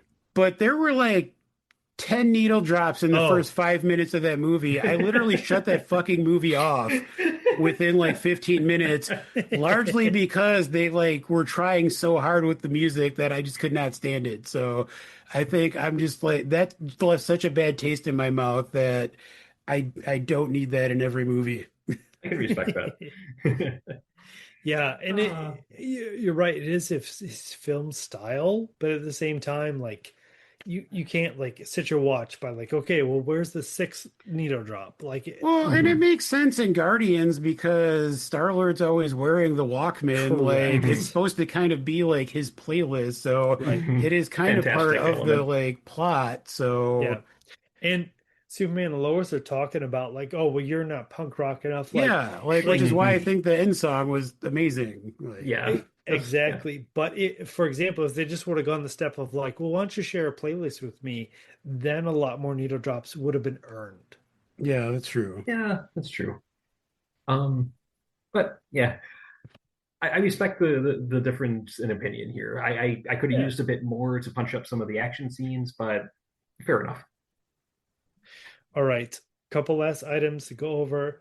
The first one is we've already kind of touched on this a little, but just the compare contrast between the Zack Snyder universe and the James Gunn universe. This is the first film in the James Gunn universe. This is supposed to be a departure, but now knowing that both of you haven't seen as much of the Zack Snyder universe, I'm really interested to hear like, okay, if this is supposed to be the it's technically the second material in the in the James Gunn universe, because Creature Commandos, the animated series, is supposed to be the first element. Oh, Peacemaker is fuzzy. Peacemaker season two is supposed to explain I better I what did love the is. Peacemaker cameo in this. Yes, yes. yes. But uh, compare contrast, kind of what's come before versus this is kind of a filmatic starting point. I mean, again, I haven't seen the Zack Snyder stuff. But from what I understand, it is a lot more like pessimistic and violent and dark. Yes, facts. And what I love about this movie is that it is hopeful. Yeah, Like yeah.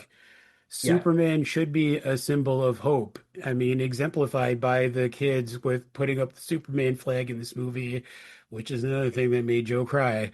Um, but I think it feels just incredibly true to the character. But I think again, it is both timeless and timely. For me, this felt like a movie that I needed to see at this point in the like world history, Hmm. like with everything that is going on right now. Like I need to have some hope and to believe in the good of humanity and that we can get through everything that's going on. And I feel like this movie really kind of, carries that message and instills that feeling in viewers. I Excellent. also That's feel. Oh, go ahead. no, I was just going to transition to say I'm really glad to hear that because I agree with that in terms of compare contrasting the Zack Snyder like, oh, we're all forsaken unless we have these godlike figures versus, hey, there are some godlike figures, but honestly they're a lot more like us than not. Like I think Hmm. that it's a really strong message out of here. I think it's a great step for this universe. So just go ahead. Yeah, just echoing the part about needing a bit of hope uh, in this day and age.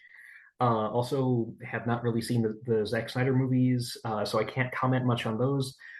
The main thing I can say about this being the starting point, or essentially the starting point of the cinematic universe for DC at this point, is that I'm sad James Gunn's Suicide Squad is not part of it. At least not officially, because you see Peacemaker in the background, and there's a mention of Lex Luthor being taken to Belle Reve after he's taken away. Correct. But I fucking loved Oh, James Gunn's Suicide Suicide Squad? Squad. Yes. Yes, that was just it hit all the right notes. I've always liked I that believe you mean concept. the Suicide The Suicide Squad. Squad. Yes. Yes, you're right. Oh, yes. But yeah, fantastic film. And I'm a little sad it's not officially fully part of the ongoing canon in the DC cinematic universe because it should be. It was a good time. Have Yeah. you seen the Peacemaker series, Justin? I don't have HBO Max, so no, Ah, I it's have not. incredible. Oh, I peace. love it so much. I've heard good Yeah. things. Huge shout out to the Peacemaker series. Like, I really thought I understood what it was going to be about. About 3 episodes in, I'm like, holy shit, Yeah, they're it on a goes some totally different. places. Yeah. Oh, okay. No, Nice, nice. and again with the current state of things, and I'll even throw out like the fascism. Like it is a very interesting take on a lot of stuff. I highly recommend, and Hmm. I am so deeply interested in how season 2 is going to go, especially with what they've shown, because Yeah. it seems very like multi-universe, like parallel universe esque. So very interested to see where they go with that. So I highly recommend catching up on Peacemaker season 1 before season 2 comes out. Okay. I just to go back quickly, is Molly is the character that gets killed? Yeah, Is that the yeah, I believe so. So, I mean, going back to what you were saying, Dan, as far as, like there are, a handful of metahumans, but there are more people that are not that. There's the scene earlier in the movie where Superman is getting the shit kicked out of him, and he's like down in like a crater in the earth, and Molly is going to try to like help him get up, and he says, like he has saved us how many times? It's our turn to save him. Like Mhm. again, just kind of like empowering Yeah. the people and like yes, Superman is very powerful, but kind of showing that humans kind of need to step up and do their part too. Mhm. Yeah, a very Yeah, important message. yeah. What a really interesting little element. As maybe comparison, Zack Snyder would have like his Superman would have like crushed that guy, but under his foot. All right. Okay. So great. We've gotten through my list that I hastily created while I was drinking far too much. Kind of wrapping up here, we definitely need to get into the rating element of this, which I'm really interested to hear.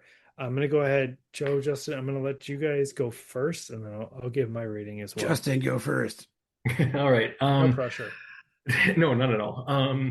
It's been a week or two since I've seen this movie, but talking about it has refreshed my memory on certain parts of it. Um, I will say, right up front and center, I didn't like it as much as the Suicide Squad. That one just hit all the right notes for me. It was fantastic. This one is still solid, but I don't feel it's James Gunn's necessarily his best work.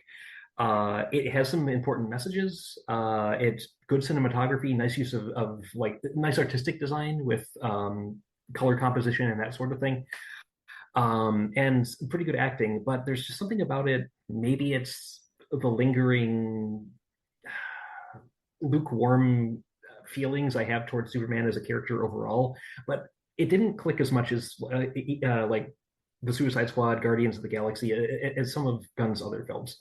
Um, that said, I'm happy I went to go see it. Crypto is best boy, and it's a movie I would watch again, certainly, but not not the best superhero movie I've seen, not the best James Gunn movie I've seen. So I'm going to go with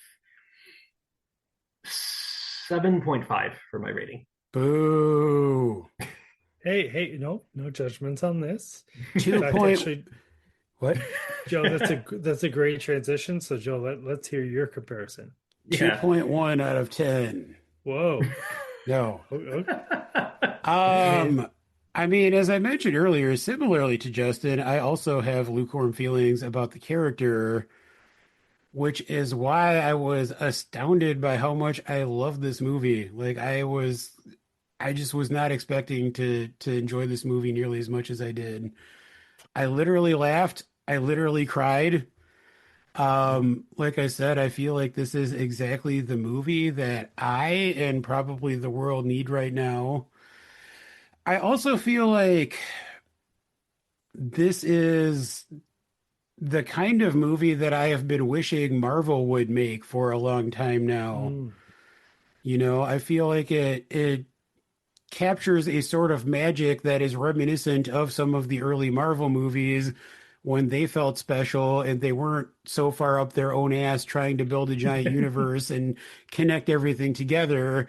And instead, we're actually just trying to tell compelling stories about, interesting characters. And I know we've used the words human and humanity a lot during the course of this podcast, but I just love how human this movie is at its heart and how human it makes the character of Superman feel and just the optimism that it has about humanity as a whole. And this is the best superhero movie I have seen in a very long time, a very long time. This is honestly probably my favorite movie I have seen this year so far. It may be Cool. recency bias, but I am very high on this movie. I'm going to give it a 9.2. excellent, excellent. Ooh. Right. Well done. And then in terms of my rating on this, I definitely agree a lot with what has been said so far in terms of, hey, this is a movie that the world kind of needs in terms of like a pure, like optimistic, like optimism in the face of all the bad stuff that's happening, right? There's a line here that like, hey, maybe like caring about people is punk rock. I think that's a really interesting line in the movie. Because it's not untrue that being optimistic in the face of everything that's going on right now requires a lot more strength than you're typically going to give. I think that it is it, Joe, you're right. It's capturing some of that Marvel magic that's kind of been missing, especially as Marvel's like getting into super specifics. This is just that flat out like this is why we want the escapism of the superhero. This is why we want to go like, look, if you've got unlimited power, you can just do good things out there, and you'll have to fend off the slings and arrows from everyone judging and questioning your motivations and why you're doing this. But if you could just do good for good, that's kind of the essence of this movie. That's really great. Um, Performances were super fantastic. I really thought they were great.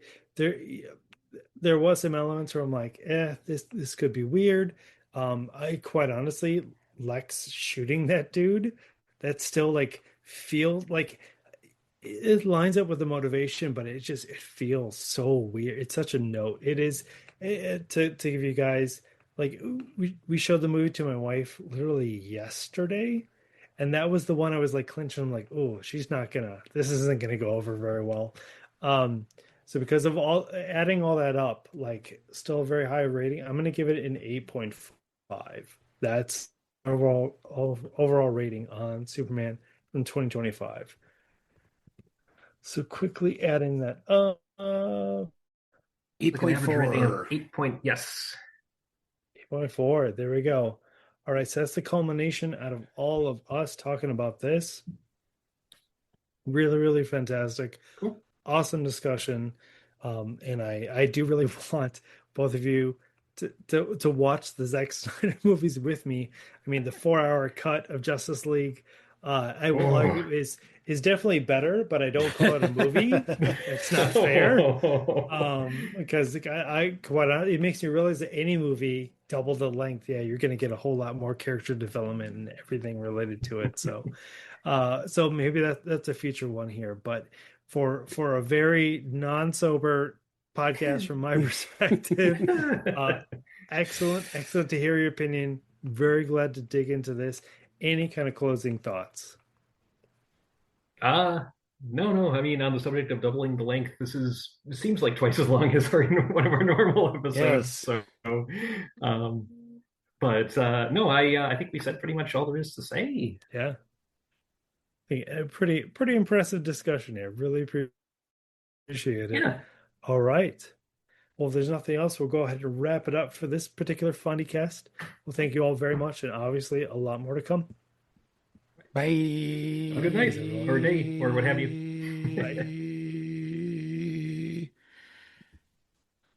Do we need Cody to stop the recording? I think we He do. said just to leave. I'll tell him. Oh, 2 hours and 10 minutes is the cutoff point. all right. Extra long swear to episodes God, of the new punk rock. if this recording is lost, I'm gonna be so. Dude, serious? Yeah, I completely agree with you.